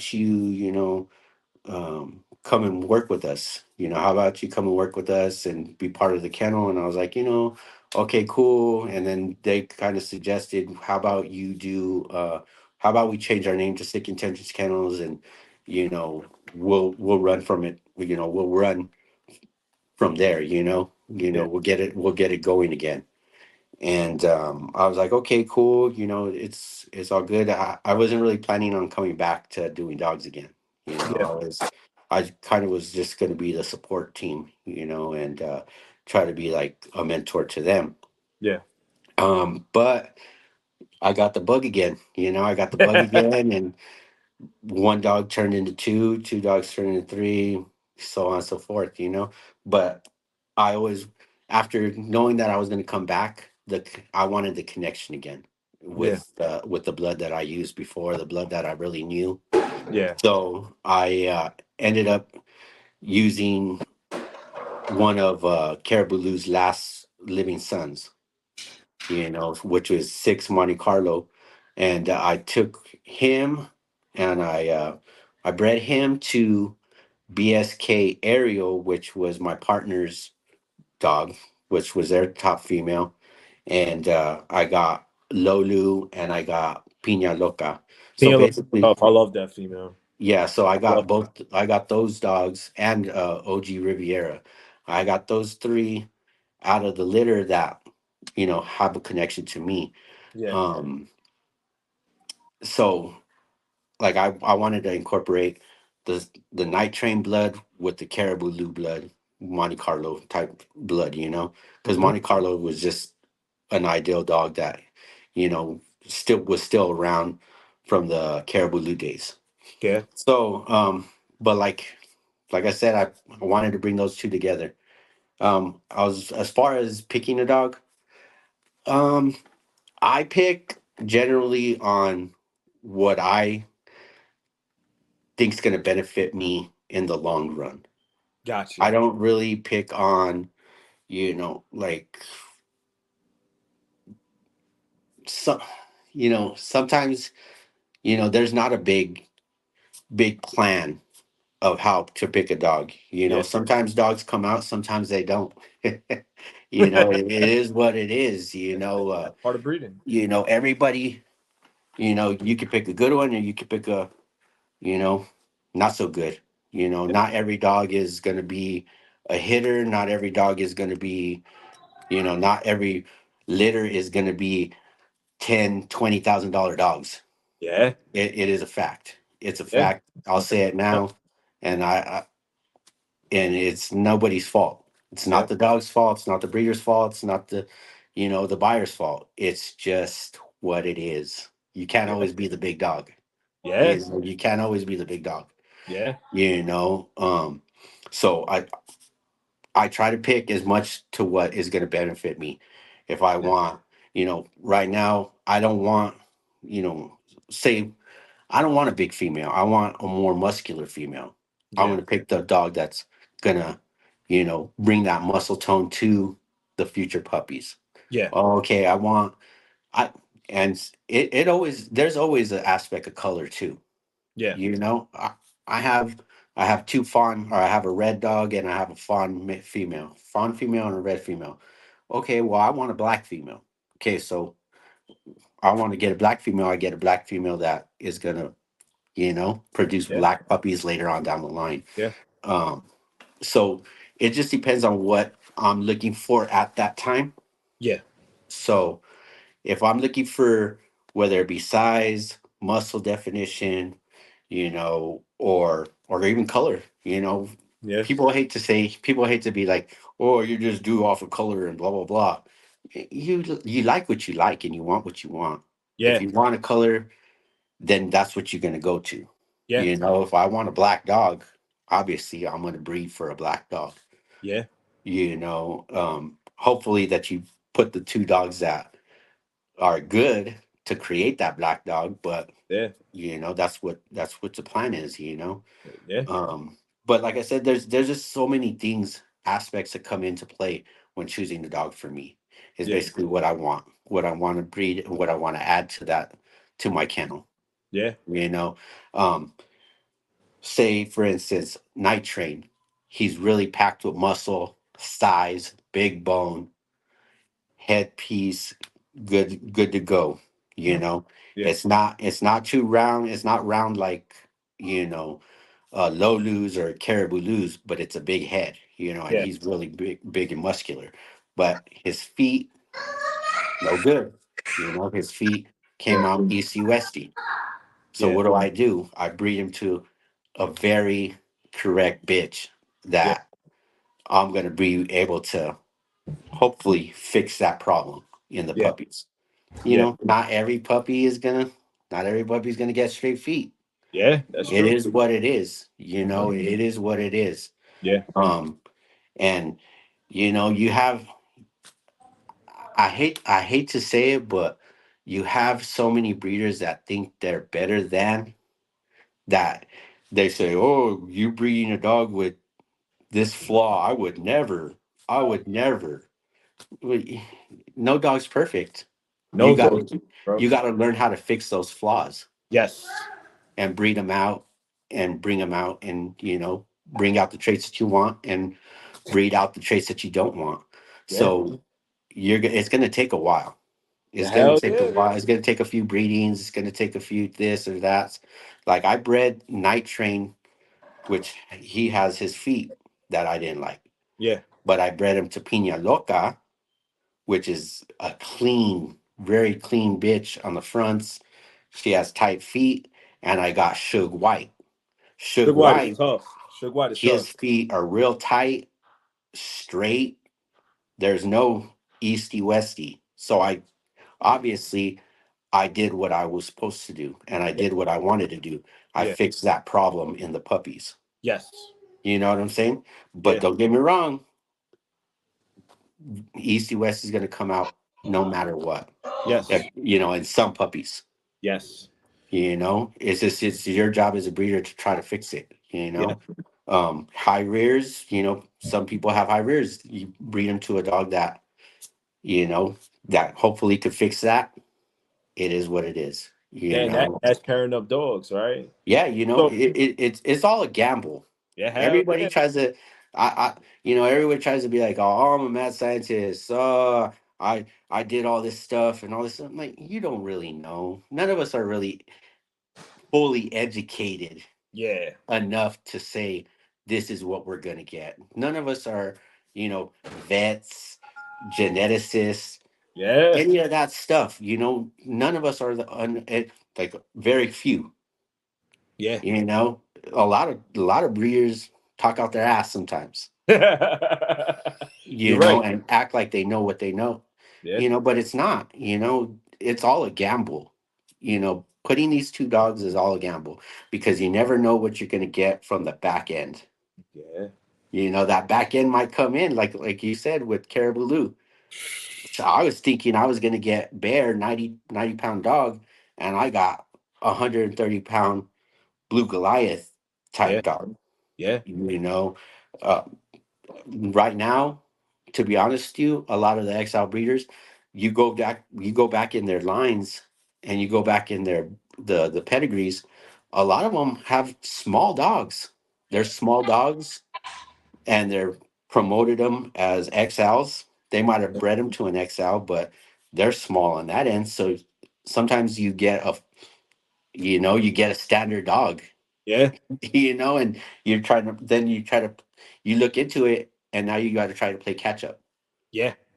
and try to fix that where that small came into play, where that small dog came into play, because not all dogs are big, Yeah. even though XL breeders want to say, oh, our dogs are the biggest, or our dogs are hundreds and this, and some of them are.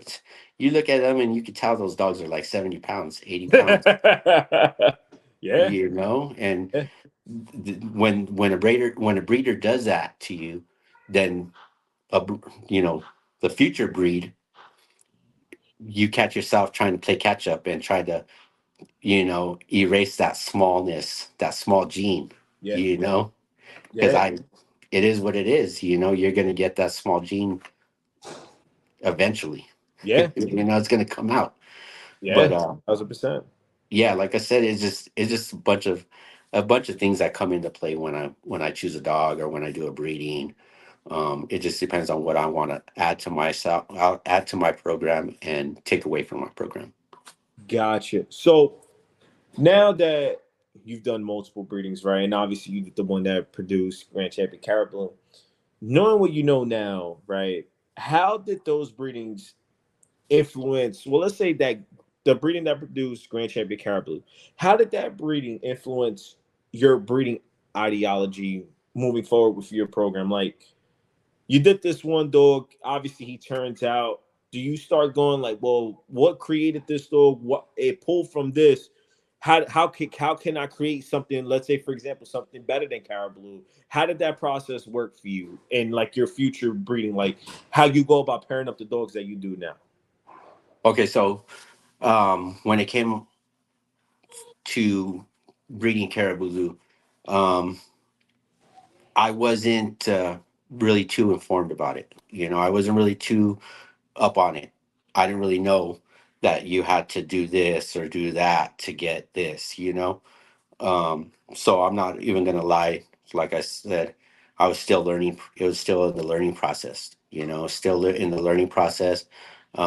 And plus, a lot of people didn't really want to take a chance with me just Yeah, because I wasn't a known breeder, yeah, and you get a lot of the breeder things going on, like, oh, my boy's 130 pounds, and then you show up to a show and he's only 100 pounds or whatever. So a lot of people were kind of like doubting me, and that's why a, a big part of it too was to go to the shows and show everybody what we were no, sorry, what we were advertising was the real deal.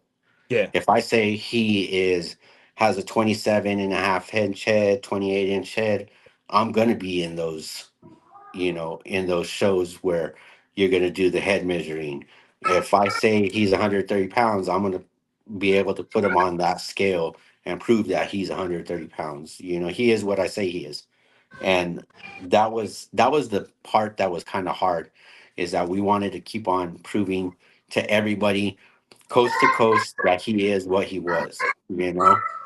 And yeah, when it came to breeding, I really didn't have a I didn't really have a pick a good uh, stock to pick from yeah, when it came to breeding, because like I said, nobody really wanted to breed, and if they did want to breed, they wanted it at a discount price, yeah, or they wanted um, their dogs weren't up to par or subpar, you know. Um, so I ain't gonna lie, I took a chance on some of these subpar dogs, just because I wanted to get him out there. I wanted him to breed. I yeah, wanted to get the puppies from him and see what he could produce. yeah, So I started breeding him locally, which was kind of like good and bad at the same time. yeah, I started giving the homie hookups and yeah, bullshit like that, and yeah, kind of basically bit me in the ass when it came yeah, down to it. yeah, They weren't the dogs were producing okay, but not what I think he could have done. yeah, But then again, um, knowing what I know now, it was like he was scatterbred. yeah, So me trying to find that perfect click is kind of hard if you yeah, don't even have, you don't even have you have this to work with, but you don't have something similar to work with yeah, anymore, you know? yeah, So I was like, basically just, oh yeah, well, that dog's nice, let's try to breed her, you know to him, and see what we get out of that. And the people I worked with were kind of like subpar breeders, local breeders, and it just didn't work out the first few litters, you know what I'm saying. yeah, So like it's just different now. Yeah. different now. Um, I I have a pick and choose thing now. I could tell you no, but back then I didn't want to tell anybody no. Yeah. I wanted to see what he could produce. Yeah. I wanted to see him be put with with a red nosed female or a game dog, or I want to see what he does with the pocket, or he does with this, or a standard or whatever. Um, but hindsight, I shouldn't have done that. I should have just waited it out and went from there. Because the first few litters just weren't what they should have been. You Yeah. know, after everything was said and done, I also turned down a few breedings that I think I should have not turned down. You know, Yeah.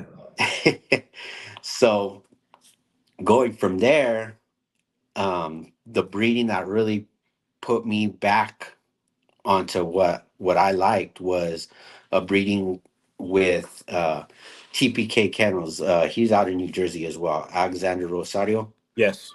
Oh, okay. So he had his champion girl, and she was GK blood. So we went with her, and she produced only two dogs, but they were great looking dogs. Yeah. They're great. They're exactly what I envisioned for them. Two great looking dogs, two great looking puppies. So I went with him, and I got my puppy.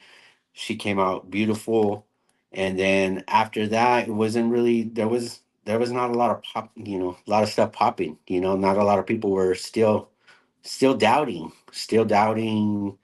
and maybe they just don't want to work with me or whatever. I don't know, but after that, I got um, I got a breeding from I got a call from Cat from Bossy Kennels. Yeah. And when you get a call from Cat, back in the day, I mean, I know probably even now today, when you get a call from Cat from Bossy Kennels, it's like, damn, you just won the lottery, you know, Yeah. you know. So she was like, hey, I want to use Caribou Lou. How much is how much is stud fee? His stud fee was only 2,500. She's like, it's kind of like no problem.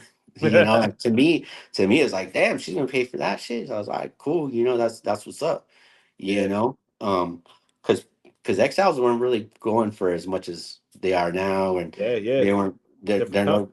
no, they weren't as much, they weren't going for as much. So 2,500 was a good deal. She's like, okay, cool, help me out, we'll do this up, da da da da da. But then she, called me back and was like, I want to buy multiple breedings from you. So I was like, like I said, it's like, damn, that's what's up. She wants to work with me. Cool. Yeah. This is cool. We went to Cinco de Mayo. She was there. She has her little pictures. When she knows when she's gonna use a dog, she does her little picture Yeah. what the stud she's gonna be premiering at that time. And Yeah. she did her little stand over him and stack him pick with Caribou Lou, and I was like, this is it. This is what's up. Yeah. So we ended up doing the first breeding was with Marilyn Monroe, and she had one puppy only. So, but it was a beautiful puppy. Exactly what I thought it was going to be. Great looking dog. Her name was Honeycomb, and then we went with Cristal by the cases. We bred her. And she had a grip. She had like 11, and I'm pretty sure the cat got what she was looking for. Yeah. She got the color, she got the size, she got the look. Yeah. She got, that produced Silverback and put her on the map, Yeah. when it came to uh, tricolor dogs. Yeah. The tricolor gene, she didn't have it until she bred Cristal with Caribou Lou.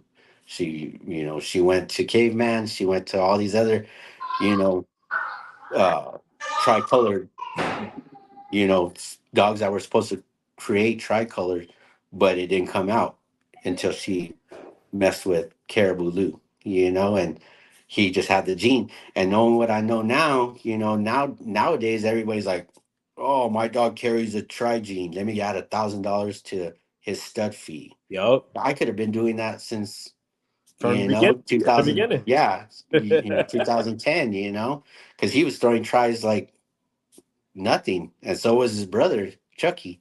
Yeah. So I had the tri gene, and I didn't really even know I didn't capitalize off of that. So But because it wasn't like something that you really thought about capitalizing off of. Now coming back here, it was like I got Trigene, I got Ghost Merle, I got Cryptic Merle, I got Cryptic Tri, I got all these different colors, that they're just making up. yeah. It's like, he's Cryptic this. No, he's not. He's a blue dog. That's it. He's a blue or a fawn dog. There's no cryptic, there's no secret, there's no ghost, there's no none of that shit. Yeah. If your dog is fawn and white, that's what he is. Yeah, that's I it. don't care what you say, you try to razzle dazzle it up. It is what it is, you know. But anyway, so we did the breeding with Cristal. She had the 11 pups. She bought like 6 breedings off of him, I think it was. Um, so we did Cristal, we did another dog named, I can't remember her name, but she was a real nice bitch. Once we got there to go pick out our pup from Cristal, we did a breeding with Caribou Lou and one of our other dogs right at the repro vet. Nice. So we did a breeding there. Then we did a breeding with a white female off a jug daughter, a jug daughter. I think her name was Blanca, because she's white, but she, big female. We did the breeding with her, and then we did a breeding, or then she had, then she got 2 other breedings after that. Nice. So we tried to do Maryland again, but it didn't work. It didn't go through. So that was one of the things that was kind of like, you know. She sent Maryland to my house, and it didn't. We did the breeding and everything, but it just didn't work out. Um, but after that, we did another breeding with another guy out in Texas. He produced some good dogs, and then, but I think he produced better dogs with the sons. You know, the Yeah. grandkids of Caribou Lou were Yeah. better. You know, Yeah.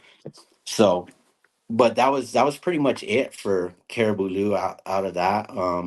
He did end up getting I don't he didn't catch anything or get anything. It's just that his semen, he stopped producing semen. Damn. uh, and just cut out, man. It It just cut out disappeared. Damn, within, bro. to be honest with you, within 2 weeks. um a lot of people were calling in their breedings, and Yeah. we're trying to we're trying to accommodate everybody from Matt at HBK to Cat at Bossy to um, Top Dogs, Top Dog Kennels. We had a Yeah. breeding with them that we couldn't fulfill, because in that 2 weeks he went from his motility being great to him not even having any swimmers. Wow. So it was kind of Damn. like and like I said before, I put everything into him. I put Yeah. everything to, he was my everything. Yeah. So basically what happened was, it was kind of like a shock. It was kind of like a shock, with like, what the hell's going to go on? What am I going to do? What's going on? Like, how did this go from this to this? How do I go from being, everybody wanting to work with me in the dog business, to I can't work with anybody because my dog is out of commission. Damn. So I did have a son of his. I had a son named Eastwood that I bred, that was from inbreed. It was him to his sister. So that's when you asked about how I was going to get that look again. I was doing the 2 breedings that I did in house were all inbred breedings. Yeah. So that was me trying to basically create and keep his look. Yeah. So basically, I took his litter mate, Chiquita, and I bred them. I got a blue tri. Uh, now back then we called it champagne tri, but now they call it lilac tri. Lilac try, yeah. Yeah, so champagne, sounds fancier. Yeah. Champagne tri, uh, and a fawn. Uh, there was some other. I think there was only like four pups, 4 or 5 pups, and then oh yeah, and then two reds, and then I bred him with his daughter Angel, and I got 4 dogs out of that too, which produced Monte Carlo. Yep. So that's how I was trying to create the look and keep the look, capture the look, was Preserve it. to Preserve it. breed him Yep. to his daughter and to his sister. But like I said, it went south real fast. Within 2 weeks, it was like, what's going on? Had him tested, had everything. He still retained all his weight. He still looked gorgeous. He still was the dog he was, but he just couldn't produce any sperm. It was just gone, dead. So basically, after that, it was just over with. For me, Yeah. for me, it was over with. I didn't really want to deal with the dogs anymore. I didn't want to deal with the whole, you know, people asking questions. And at the time, I thought, oh, you got to be private. You can't let everybody know. You can't, tell them they're going to think things about you, whatever. After a while, it's just like, I don't give a shit. It happens to everybody. There's a lot of people that it's just happened to. Might as well put it out in the forefront and say, hey, this type of stuff happens. Sometimes you don't even know how it happens or why it happens. It just happens and happens to the best of them. Yeah. you Yep. know, Yep. um, he lived a good life. He lived a good life. He was still everything he was, all the way until he passed away. And it just I just couldn't breed him. Yeah. But after that, I just didn't want to deal with the dog business anymore. I didn't want to go to the shows. I didn't want to do any of the stuff because I just was kind of like brokenhearted and kind of frustrated. Yeah. Trying I took them all to all the vets. I did all the tests, gave them all the pills, gave them fertility pills, did all this stuff, and it still didn't work. Even 4 years later, I still went and tried to see if he produced it, if it came back or anything like that, if Yeah. he and he still didn't have it, still didn't produce anything. Damn. So I still had straws. I did still have straws, but I only had one left, and I used it on his daughter again, trying to preserve that look. She had some puppies, but they all passed away. So it Damn. was like, it was so it was more There's a lot going heartbreak. on. Yeah, There's a more lot going on. heartbreak. There's a So it lot was going just like, on. yeah, I'm just gonna leave it alone. I Yeah. just left it alone after that. And then, but like I said, then I seen Oasis, and I was like, man, got I wanted a big dog again. You Yeah. know, I love big dogs. I love Hell big yeah. dogs. I I'm did. like I that do too. have two. I had two Frenchies. I have one Frenchie now, but I did buy a Frenchie a couple of years after he passed away that looked exactly like Caribou Lou. Acted Really. like him, looked like him in every aspect, but in a Frenchie body. His name was Big Joe. Um, but yeah, it just, like I said, I got the bug again, and I came back even better, even stronger, more knowledgeable. Yeah. Um, and coming back, I'm still learning stuff. Yeah. I ask other breeders, because the the business and the lifestyle of dog breeding has changed a lot Yeah. since I've been gone. Yeah. I stopped in 2014 and came back 2021, and that was a good rest for me. But the the things that people do now for breeding, the things that people say, like the lingo, like I said, champagne try, lilac try. Yeah. I never heard of cryptic. I never heard of ghost. I never heard of any. To me, all that kind of stuff is just sellable Yeah. banter, sellable shit that people get you to buy their stuff. I don't believe into the whole cryptic Merle, cryptic ghost type shit. Yeah. I just not me. Merles came into play as well. There's a few Merles out there that are nice, but I don't want that. I don't want it yet in Yeah. my yard. I think Yeah. it has a few years to develop to Yeah. become the real American bully, just like the tricolored was. Yeah. Because when I came in, the tricolored, it was all about the color. It wasn't about the substance of the dog. Yeah. Um, you either had the tricolored gene and the dog looked like shit, or was subpar, or you know you just you couldn't get one or the other. You Yeah. had to get one or the other. You had to get the color or you get the look. Yep. um so that was kind of one of the things too. But now the tricolor gene has caught up, and now you see beautiful XL or tricolored dogs, American bullies, in the tricolor.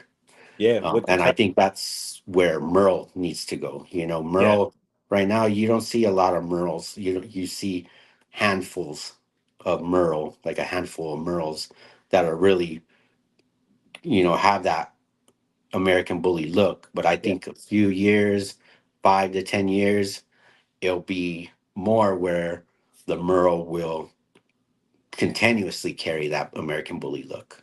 Yes. So I got a question for you, bro. Right.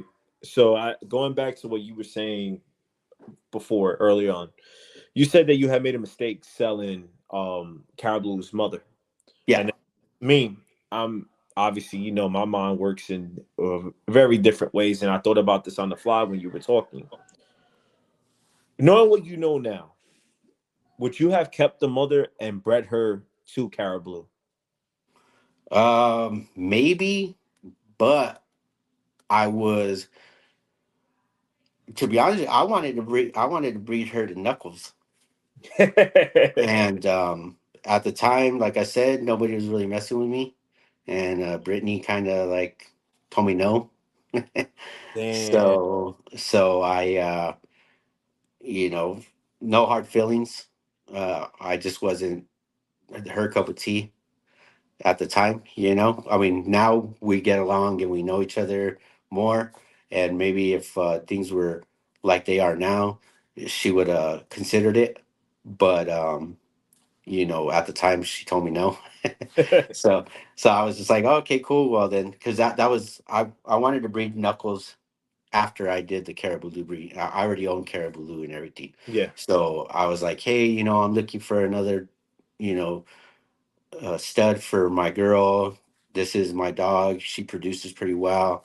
And she was kind of basically told me no, and told me to go to one of her affiliates, and I didn't want that. I didn't want her affiliates Yeah. You want to dog. know? I wanted Knuckles, You want to because Knuckles? yeah, Hey, you know. so think about it like this, right? My bad. I don't want to cut you off Nah, it's all good. because when you look at it through that lens, right? Let's say, for example, you had the opportunity to breed Knuckles to Caribou's mother. Now you could have had a situation where you could have bred a daughter from that breeding to Caribou. You could have Yeah, combined both of them. And I'll go and I'll say this, right, because I've spoken about this and it has happened previously on the podcast when we talked about it. Sometimes, man, there are some iconic combinations that could have been done that didn't happen, and you yeah, don't know where it could have been because if, let's say, for example, you were able to get that combination done back then, you would have had sons, daughters, yeah, all in-house that now could have further added to your program at that time. And it's just crazy. Like I always say this, man, sometimes like the best breeding, some of the best breedings, bro, they never haven't, happens. they never happened. And Yeah, and some of those breedings really would have put such a big emphasis on the American bully breed. Sometimes breedings haven't happened that probably would have changed up the class in its entirety, would have, or maybe would have put us further in our development. You know yeah, what I mean? And it sucks when you hear that. I'm sorry, I didn't want to cut you off, but it was just like because I've spoken about that before. Man, sometimes we've had breedings that didn't go down. That man, they probably could have changed it up for a bunch for of people. everybody. Yeah, It could have changed it up for everybody's lives everyone. could have been changed. You Yeah, know what I mean? Like, oh, we're now using people. Sometimes we don't think about if this combination was to happen. Maybe that is the way that dog is built and the way you breed after that is a pivotal point for the class and those yeah, dogs that we're using. Like I would say, for example, like pocket and standard class, they got to Dax and they built with Dax, and now obviously they have their own look and they've bred the way they've yeah, bred. But they got to that one dog and they really bred on him heavy to get what they wanted. yeah, And sometimes when you have those unique combinations that could have been done and we don't do it, it's like we live with a what if. yeah. And Exactly. that what if, sometimes that what if, it could have been different, like you said. Like think about what Caribou is doing now. Obviously, the what the tri gene has done, and we think about the significance of color, right? Black tries, blue tries, Yeah, black tries, and all these fancy colors, right? Chocolate tries, all this stuff, right? And even the lilac tri murals, obviously Jumanji yeah, is a great example of that, right? But when you think about the significance of what these two bloods could throw when paired together, we start talking about the pedigree, right? Top side, bottom side. Now you have a yeah, pet that's loaded with bulls. So yeah, now chances are when that dog is bred, that dog is going to be able to push through and throw their substance onto those females, which in hindsight, when you start breeding with intent and breeding with a purpose, the breeding start picking up more steam for what you're looking for moving forward. You know what I mean? yeah, And damn, man, I just really wish that at that time, if you could have combined the Knuckles' daughter with Caribou, that probably would have been crazy, bro. yeah. Like we Yeah, had, like we had breedings with was set to go on that didn't go on. Like I said, with Matt from HBK, we had Top Dog Kennels. I don't know if you remember their girl Goosebumps. yeah, Like she that's a was like dope ass, 145 pounds, yeah, big ass, and that was supposed to be the breeding. That was the biggest female Caribou was supposed to go to, and it didn't happen. yeah, And it was a fault on my end too. I can admit that because I could have just sent them the straw and it could have been done. yeah, But I wanted to keep the straws for myself. yeah, you yeah, know but I should have done it, and I should have, I could have continued the breeding. But the thing with Caribou Lou, it was just more like, oh man, I felt like everything had went downhill so fast. I couldn't really catch up with it, yeah, and I didn't really want to deal with it no more. yeah, I didn't want to deal with anything that was associated with the dogs anymore, yeah, because I was just you know to me, I mean, the dog made our kennel, made the name. yeah, It was everything about us was about him. So it was kind of like, if I don't have him, I don't want to do this no more.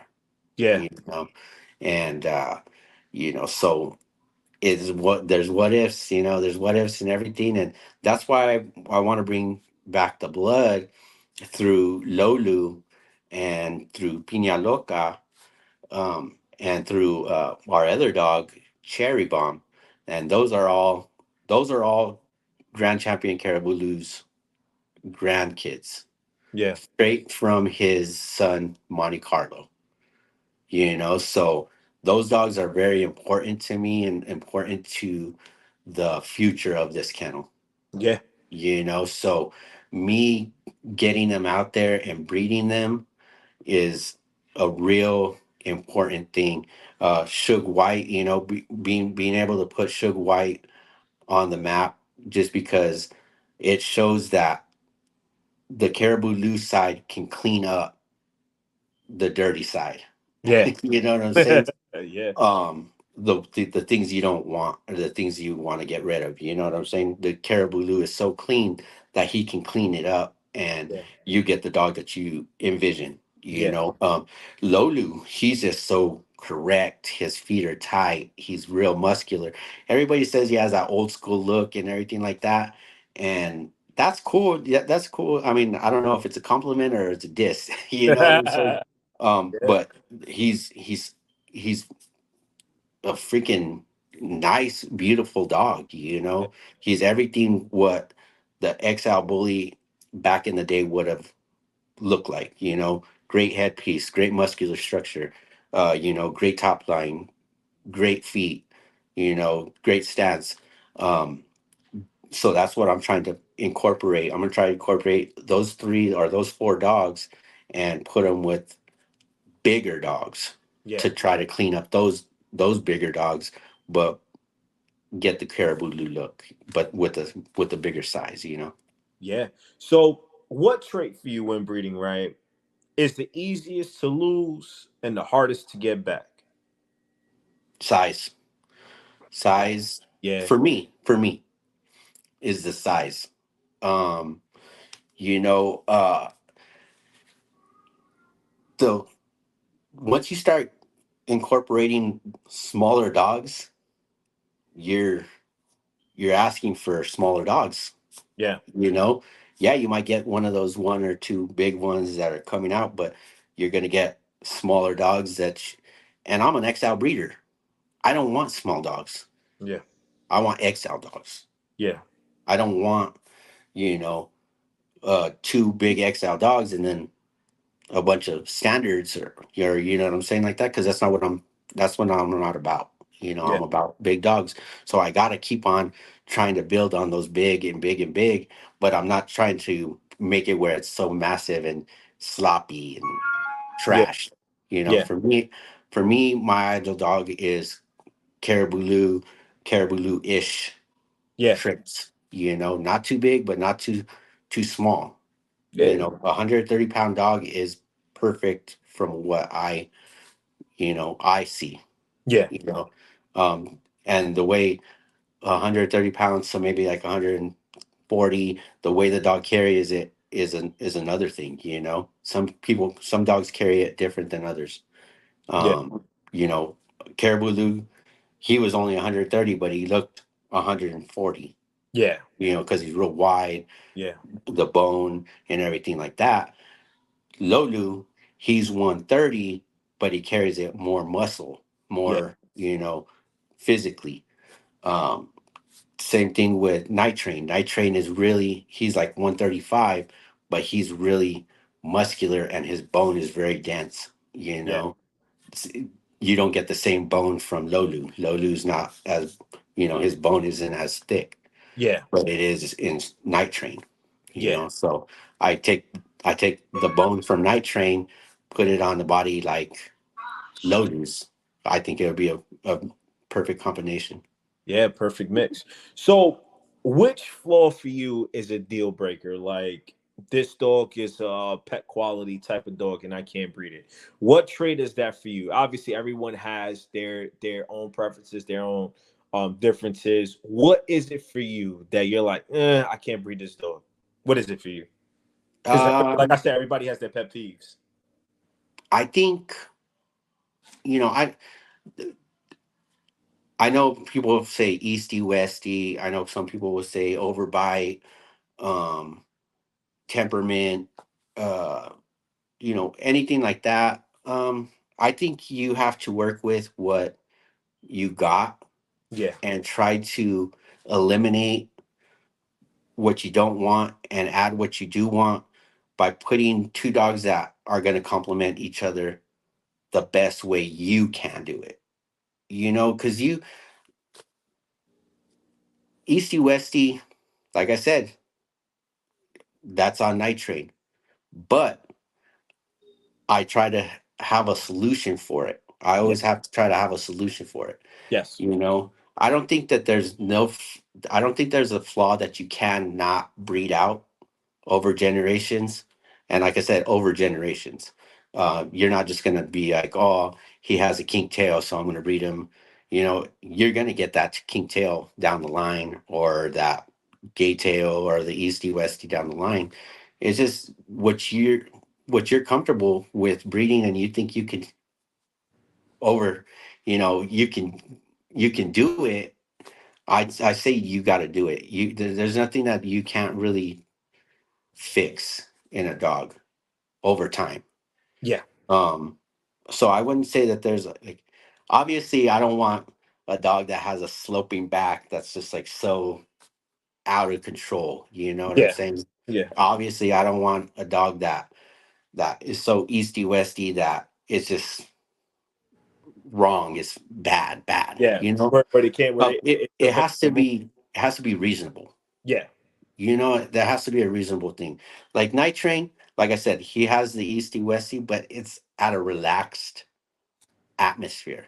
When Yeah. he's relaxing and sitting down, or when you're trying to, stack him up and stuff, he has that goofy stance. Yeah. Like he doesn't have the stance that I like.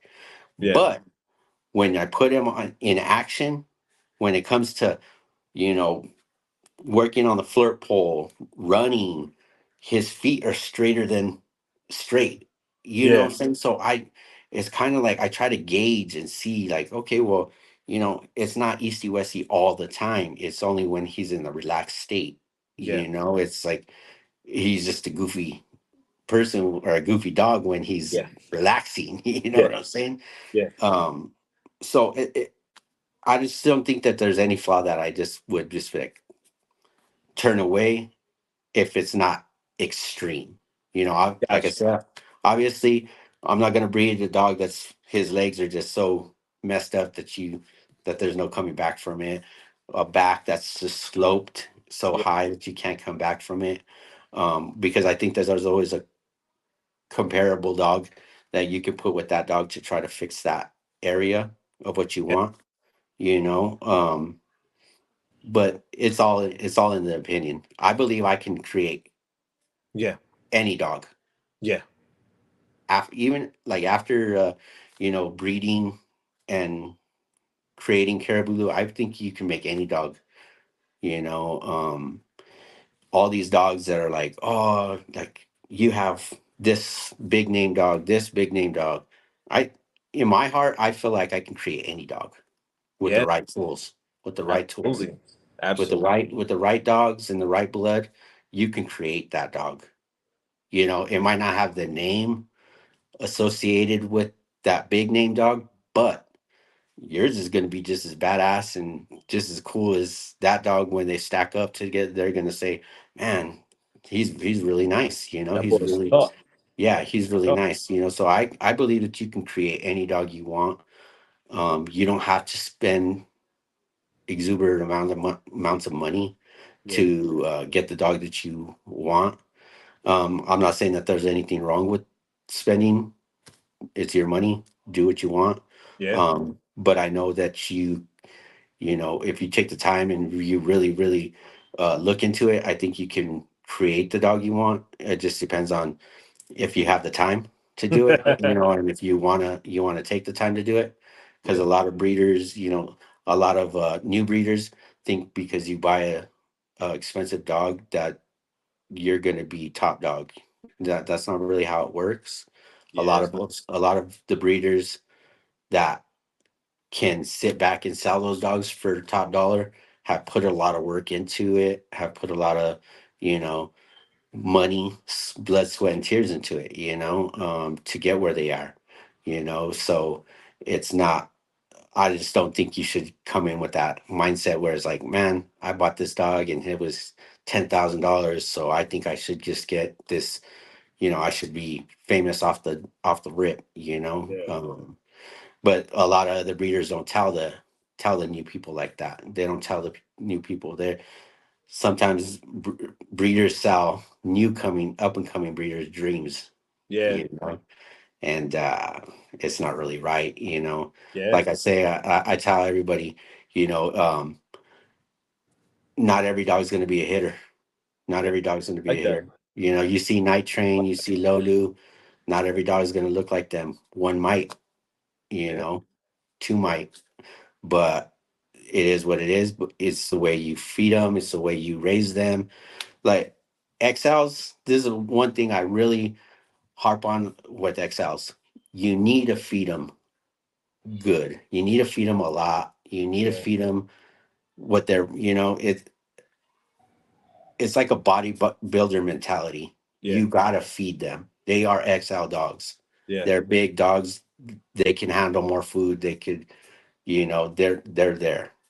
Yeah. They have the room to grow, Yeah. you know, so you have to feed them. You can't feed them like, oh, I'm just going to feed them a cup a day or whatever. You have to feed them a good portion so Yeah. they can, you know, feel that they're full, you Yeah. know, and they can grow into their body. Yeah. You know, because you see a lot of people, it's like, why don't my dogs look like yours? You know, why don't you, you know, yeah, you got this dog and stuff, but what do you feed him? How do you exercise him? Yeah. You know, it there's that comes into play too. Yeah. Yeah. So for as long as you've been breeding, right? In your opinion, and this is for you and your camp, how many generations are you away from being able to produce what you envision for your XL American bullies? I don't think there's a good answer for that. I don't really have a good answer for that. Um, you know, coming back, I was hoping that it was like great grand, like a grandchild. Yeah. You know, because I've seen some of the grandchildren from Caribou Lou, Yeah. you know, they produce better, you know, than him. So I was hoping that like that side, but I think it's gonna take, you know, if I had to give an answer, it would take maybe 2 to 3 generations Yeah. to really hone in on his look and hone in on the look I'm, you know, want to be locked into. Yeah. You know, I want to put, like I said, I want to put the night train blood with the Caribou Lou blood, but I want to eliminate the night train flaws, Yes. you know, and add the Caribou Lou stuff. Yeah. Obviously, night train he has a smaller back, real good top line, so I want to incorporate that small back, take away from the feet, but the Caribou Lou side I want to add the tight feet and the big round head, Yeah. you know, and add uh, Night Train's bone. And I just need a, I think a, I think a grandkid from Night Train and maybe a uncle or something from the, you know, and from the Caribou side will get it done. Or a grandfather, you know. Yeah. I have a dog off of Suge White and Cherry Bomb, which is Cherry Bomb's is Caribou Lou's granddaughter, and then Suge White is Caribou Lou great grandson. Yeah. And I put those two together, and I got a female named Rodiga. I haven't posted her or anything like that.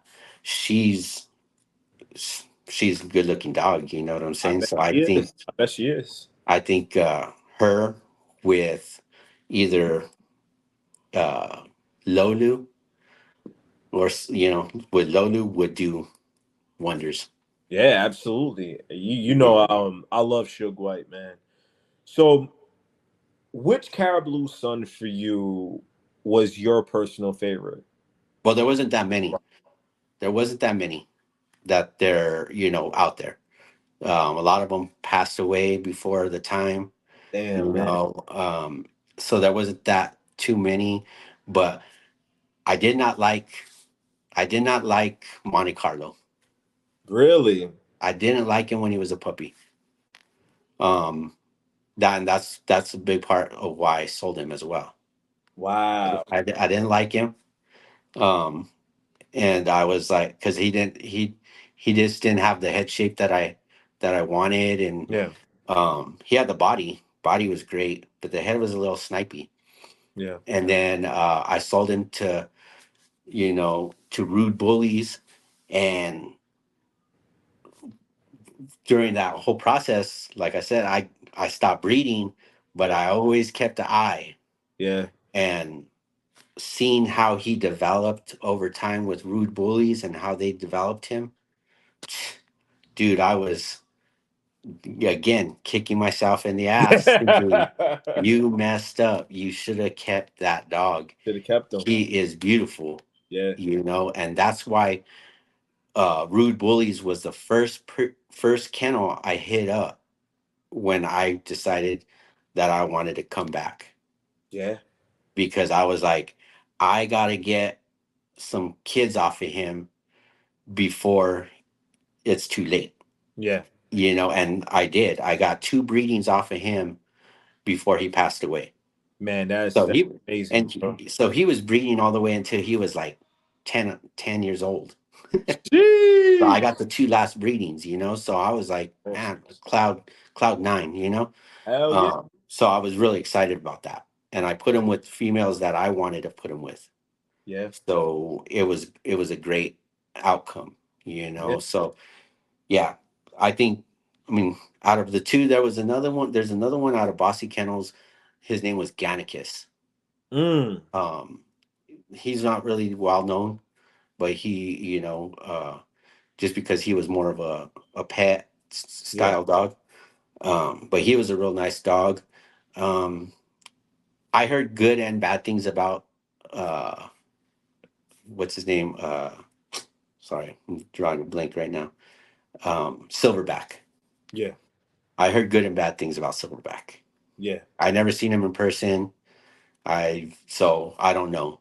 I heard that he was nice. I heard that he was not nice. I heard that he was, you know, not what they thought he should have been or Yeah. whatever. But it's he produced Yeah. good dogs. He produced Baby Dinosaur Yeah. and all, and whatever they did with him. Because I know they bred him a lot. So Yeah.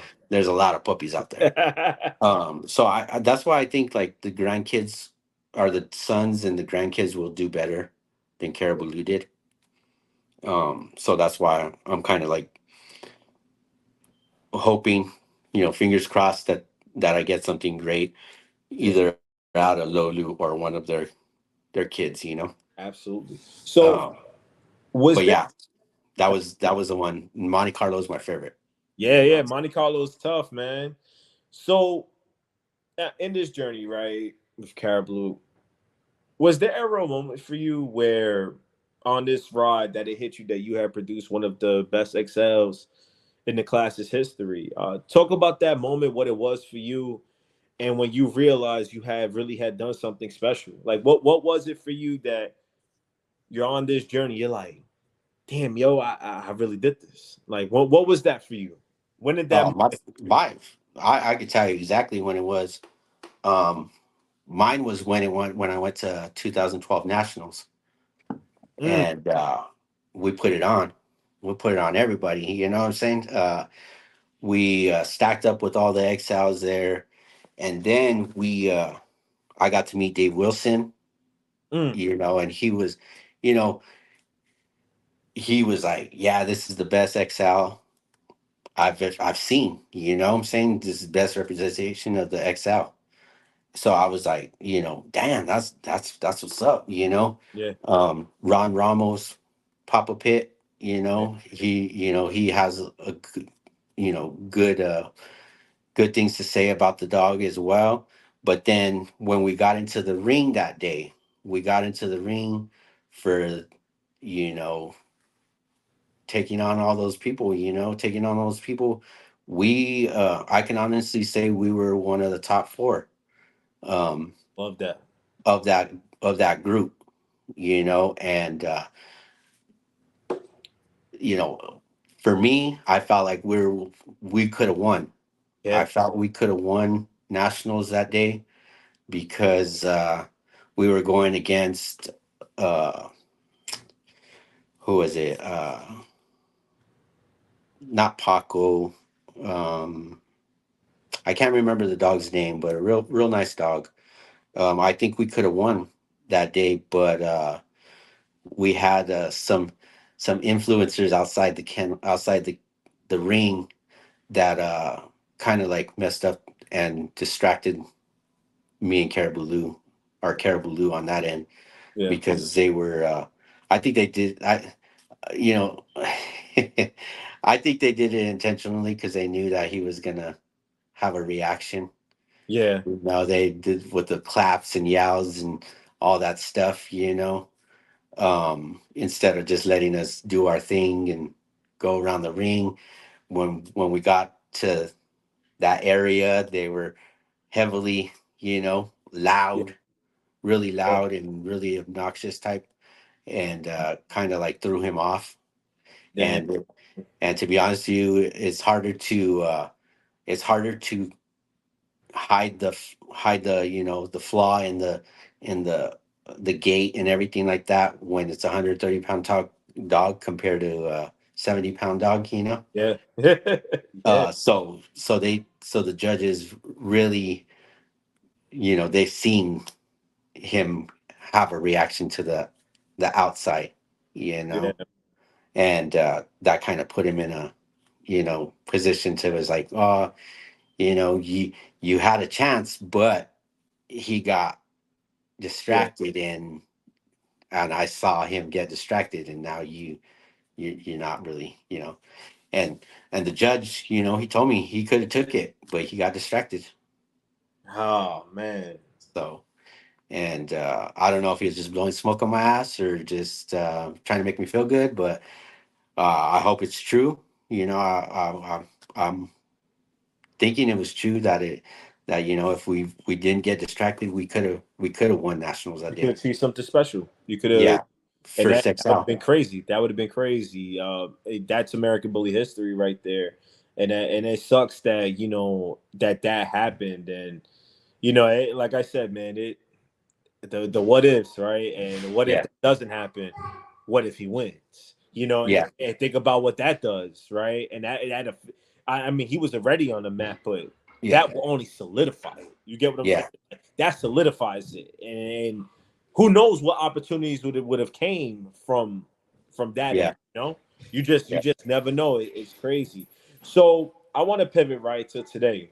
Um, I want you to name some of your current studs who you have. All of them that you want to show love to. That you really feel would impact the community. And you could talk a little bit about Night Train. I know you spoke about him before, and Suge White. Just go ahead. Talk about your dogs who you have now and who's gonna play these really pivotal roles for you going forward. Okay, so right now, we have Night Train. He's our top dog. Everybody loves him or hates him, but he's good. He's good to go. He produces great looking dogs. Um, I think he has a little way to go to outproduce himself, but it's just putting him with the right females. Then we got Lolu, which is basically the grand champion Caribou Lou blood. Real Yeah, clean dog. I think he'll clean up a program very well. I think he'll add a little bit of size, and the muscle tone. Will kill it.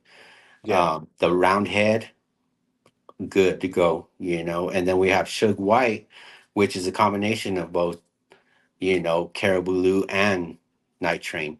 Yeah.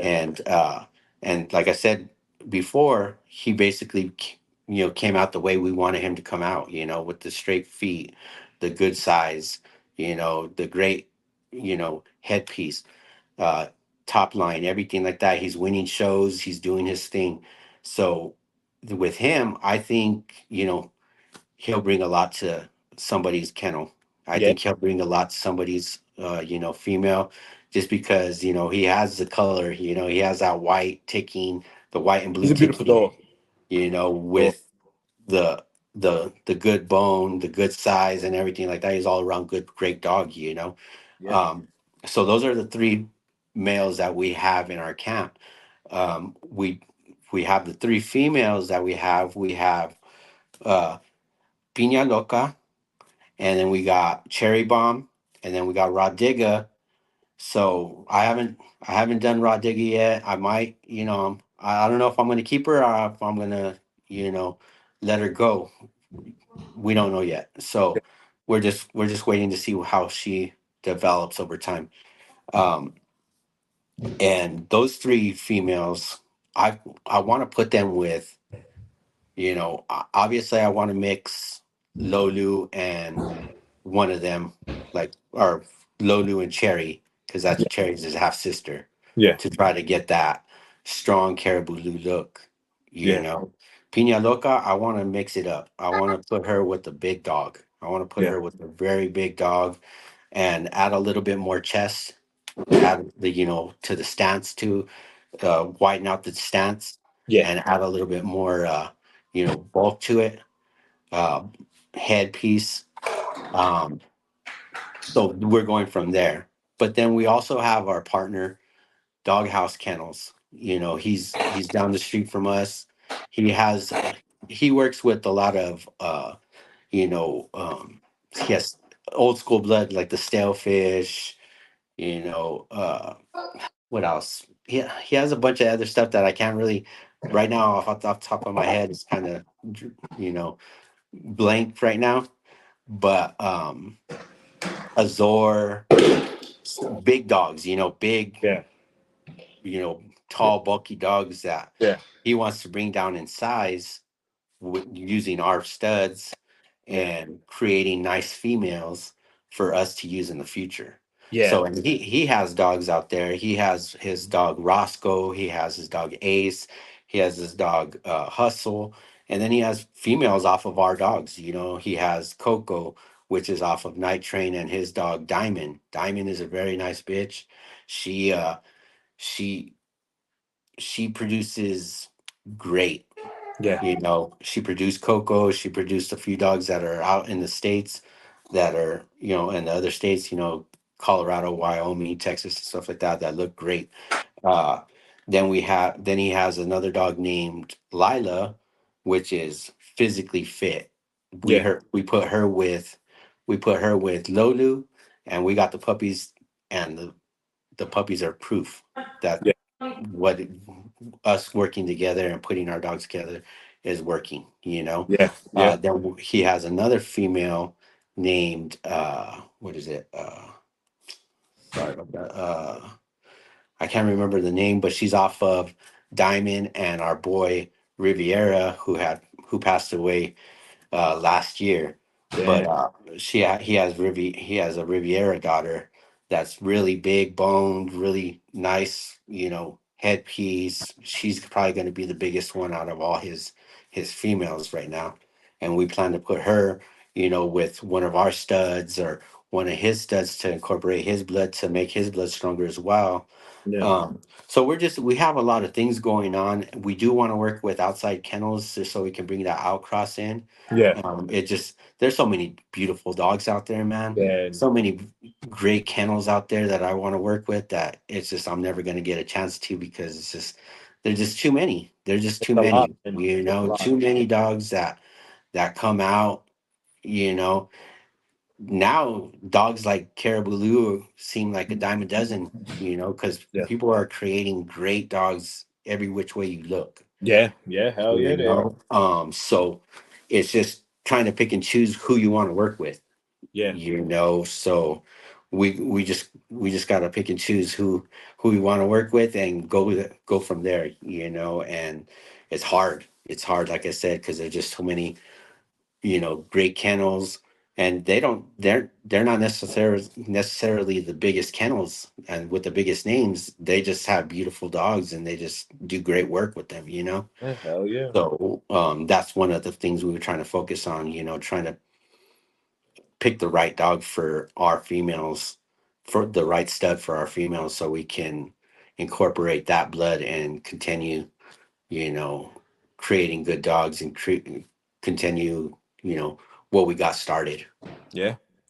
What breedings do you have coming up, and what are you looking to achieve with those breedings? Like collectively, right now, what do you have going on for your program? Upcoming dogs that are going to give you what you're looking for. Like what is up next for Nuevo Style Bullies? That's another. Well, we have Lolu and we have Cherry Bomb. I mentioned that one. That one's in the works. That was probably going to be hit to the beginning of the year, and then Loca. We haven't have found a stud for her yet. We're kind of waiting. We're hoping, or we're contemplating putting her back with Smokey or Night Train to try to recreate the whole Suge White Yeah, effect. You yeah, know what I'm saying? So we might try to do that. You know, yeah, we might just do that one. And then we have um we have Raw Digga, which is probably gonna go to Lolu. And then we have our other girl. I forgot to mention our other girl, Candy, with one of our partners down in southern New Mexico. Great producer. She produced w- Cherry with Monte Carlo. But anyway, Candy, I think we're gonna take her. We have we have a dog in mind, and we really like him, so we might go with Yellow Jacket just because we want to add that size, and we see the females that he's producing. So we're trying to we're weighing our options. You know what I'm saying? yeah. Um, I don't know if you know who Yellow Jacket is. Not off the top. Sorry. From Major Kennels, Marcus Major. Okay, yes, yes. My bad. I could have put it to the dome piece right away. Yeah, But yeah. yes, okay, yeah, So we might go with him and see how that works out for us, because we want to create nice, big, functional females. yeah, You know, yeah. we want to add the bone to them, but we want to make sure that they're still, you know, go getters, that they can still compete and go with the rest of them. You know. Absolutely. Now, now we're going to talk about this, right? Wrapping it up. I want you because of your whole journey, man. Your journey. It's to be honest with you, is inspirational because, you know, you've been through a lot, right? The highs, the downs. You found your way back. Now you're bringing now these breedings that are going to eventually get you what you wanted, a more improved version. And man, you've been through the ups and downs, the ebbs and flows. You've been through it all, man. And I feel like there could be no other better person to give this advice to. But I want you to give your advice to newer breeders coming in, man, because your story is it really shines a light on, man. There's just this thing could take you any way, and man, that just go ahead, bro. Just Well, give yeah, all the tip. I feel like we didn't where we're located. We didn't really have a lot of connections. Yeah, We had to work with what we had and what was given to us. We didn't have you know, you go where the big dogs are, is California and Texas and all that stuff in the South and all of that. But New Mexico is kind of lacking in the XL department, and it was lacking back then too. Um, so we kind of try to work what we had, or what we could afford, yeah, you know, because that's a big part, and if you don't, and it's at the end of the day, the money too, you might not have to spend all the money if you got the right connections. yeah, You know what I'm saying? yeah, Being out in California, you're going to get the better connections. You're going to be able to will and deal, make deals with breeders that you might not be able to make because they don't feel comfortable that you're you're 2 states away or states away. So I just say, not everything you don't need everything. You don't need to spend your whole lot on yeah, dogs. yeah, Um, I say look at what you want out of a dog and see if you can get something comparable to that. Because for every Caribou Lou, Grand Champion Caribou Lou, Grand Champion whatever, there's always a sister to that, brother to that, yeah, that can bring that same thing to the table. yeah. can bring that same. It just doesn't have the name. You know what I'm saying? Like I wanted a Muggleston dog so bad that I was like, man, I'm never gonna afford this. But there's somebody out there that has what you want that might just, be able to, you might be able to make a deal with. You might be Yeah. able to get, you know what I'm saying? Yeah. And go from there. Yeah. So I always tell everybody from $1,100 that I spent on the two dogs, I created a legend. I created Grand Champion Caribou Lou with $1,100 when I thought it was going to be thousands of dollars. Yeah. You know, um, but with that said, too, though, you gotta work with the right people. Yeah. You can't just work with people that are just going to sell you dreams all the Yeah. time. You gotta put new breeders straight. You need to tell them, hey, not everybody can do this. Not everybody, has the patience to do it. Yeah. Or has the mindset to do it. Mm-hmm. Um, you gotta want this. I hate the chaos of the dogs, but I love the dogs. Yeah.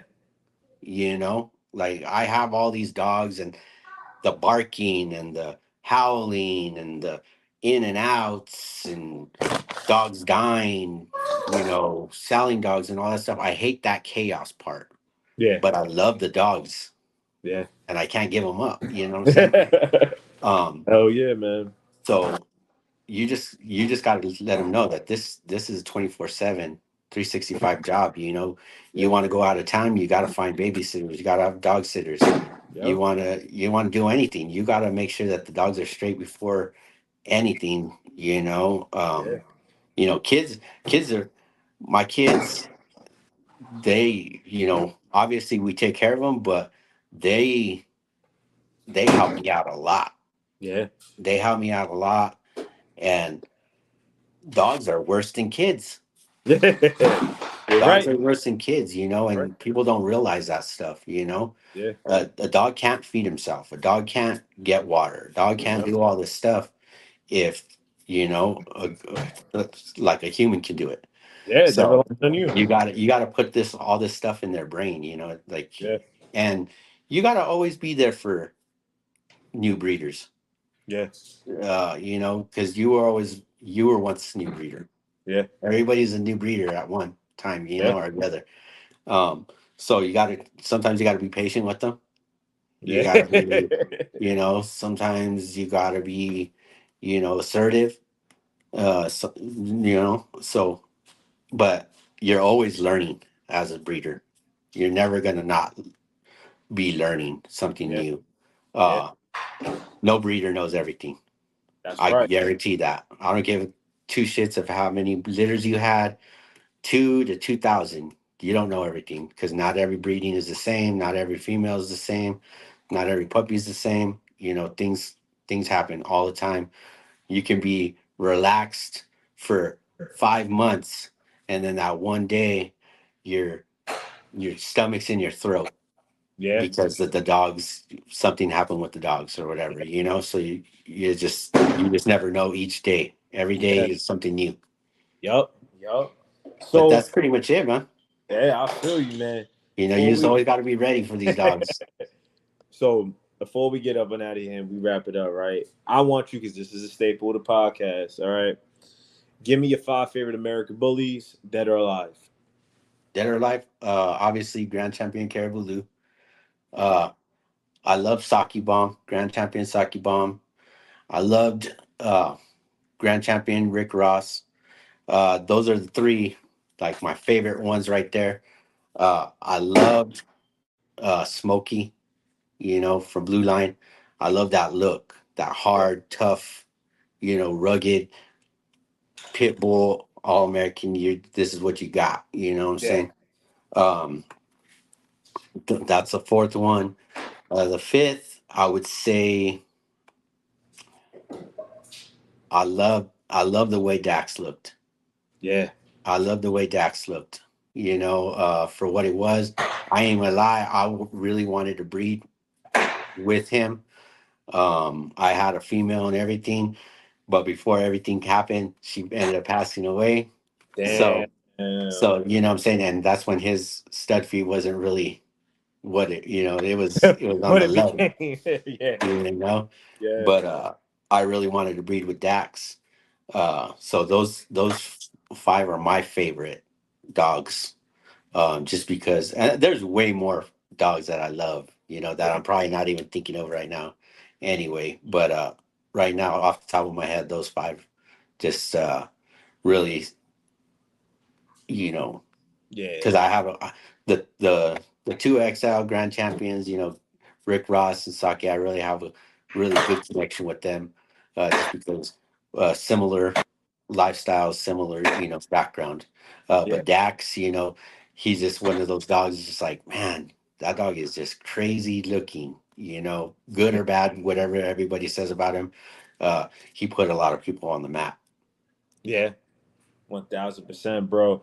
Man, I just wanted to say thank you for coming on the podcast, man, sharing your story, talking about dogs, talking about your breeding ideologies and your mindset, man. When I tell you I'm just forever grateful for this interview taking place, man, I really mean it, bro. Thank you for coming on the Behind the Breeding podcast and showing us some love, man. And Yeah, for sure, can't for wait. sure. I can't wait to debut this bad boy I for the appreciate world, man. you. You know, Yeah.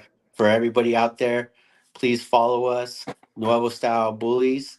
You can follow us on TikTok, Facebook, Instagram, all under the same name, Nuevo Style Bullies. Check out our website, www.nuevostylebullies.com. Check us out everywhere. Peace. Always keep it bully. I love it. I love it, brother, man. Thank you. Have a great day, bro. You too, We'll be bro. in Thank you touch. very much. Have a Bye. good one, bro.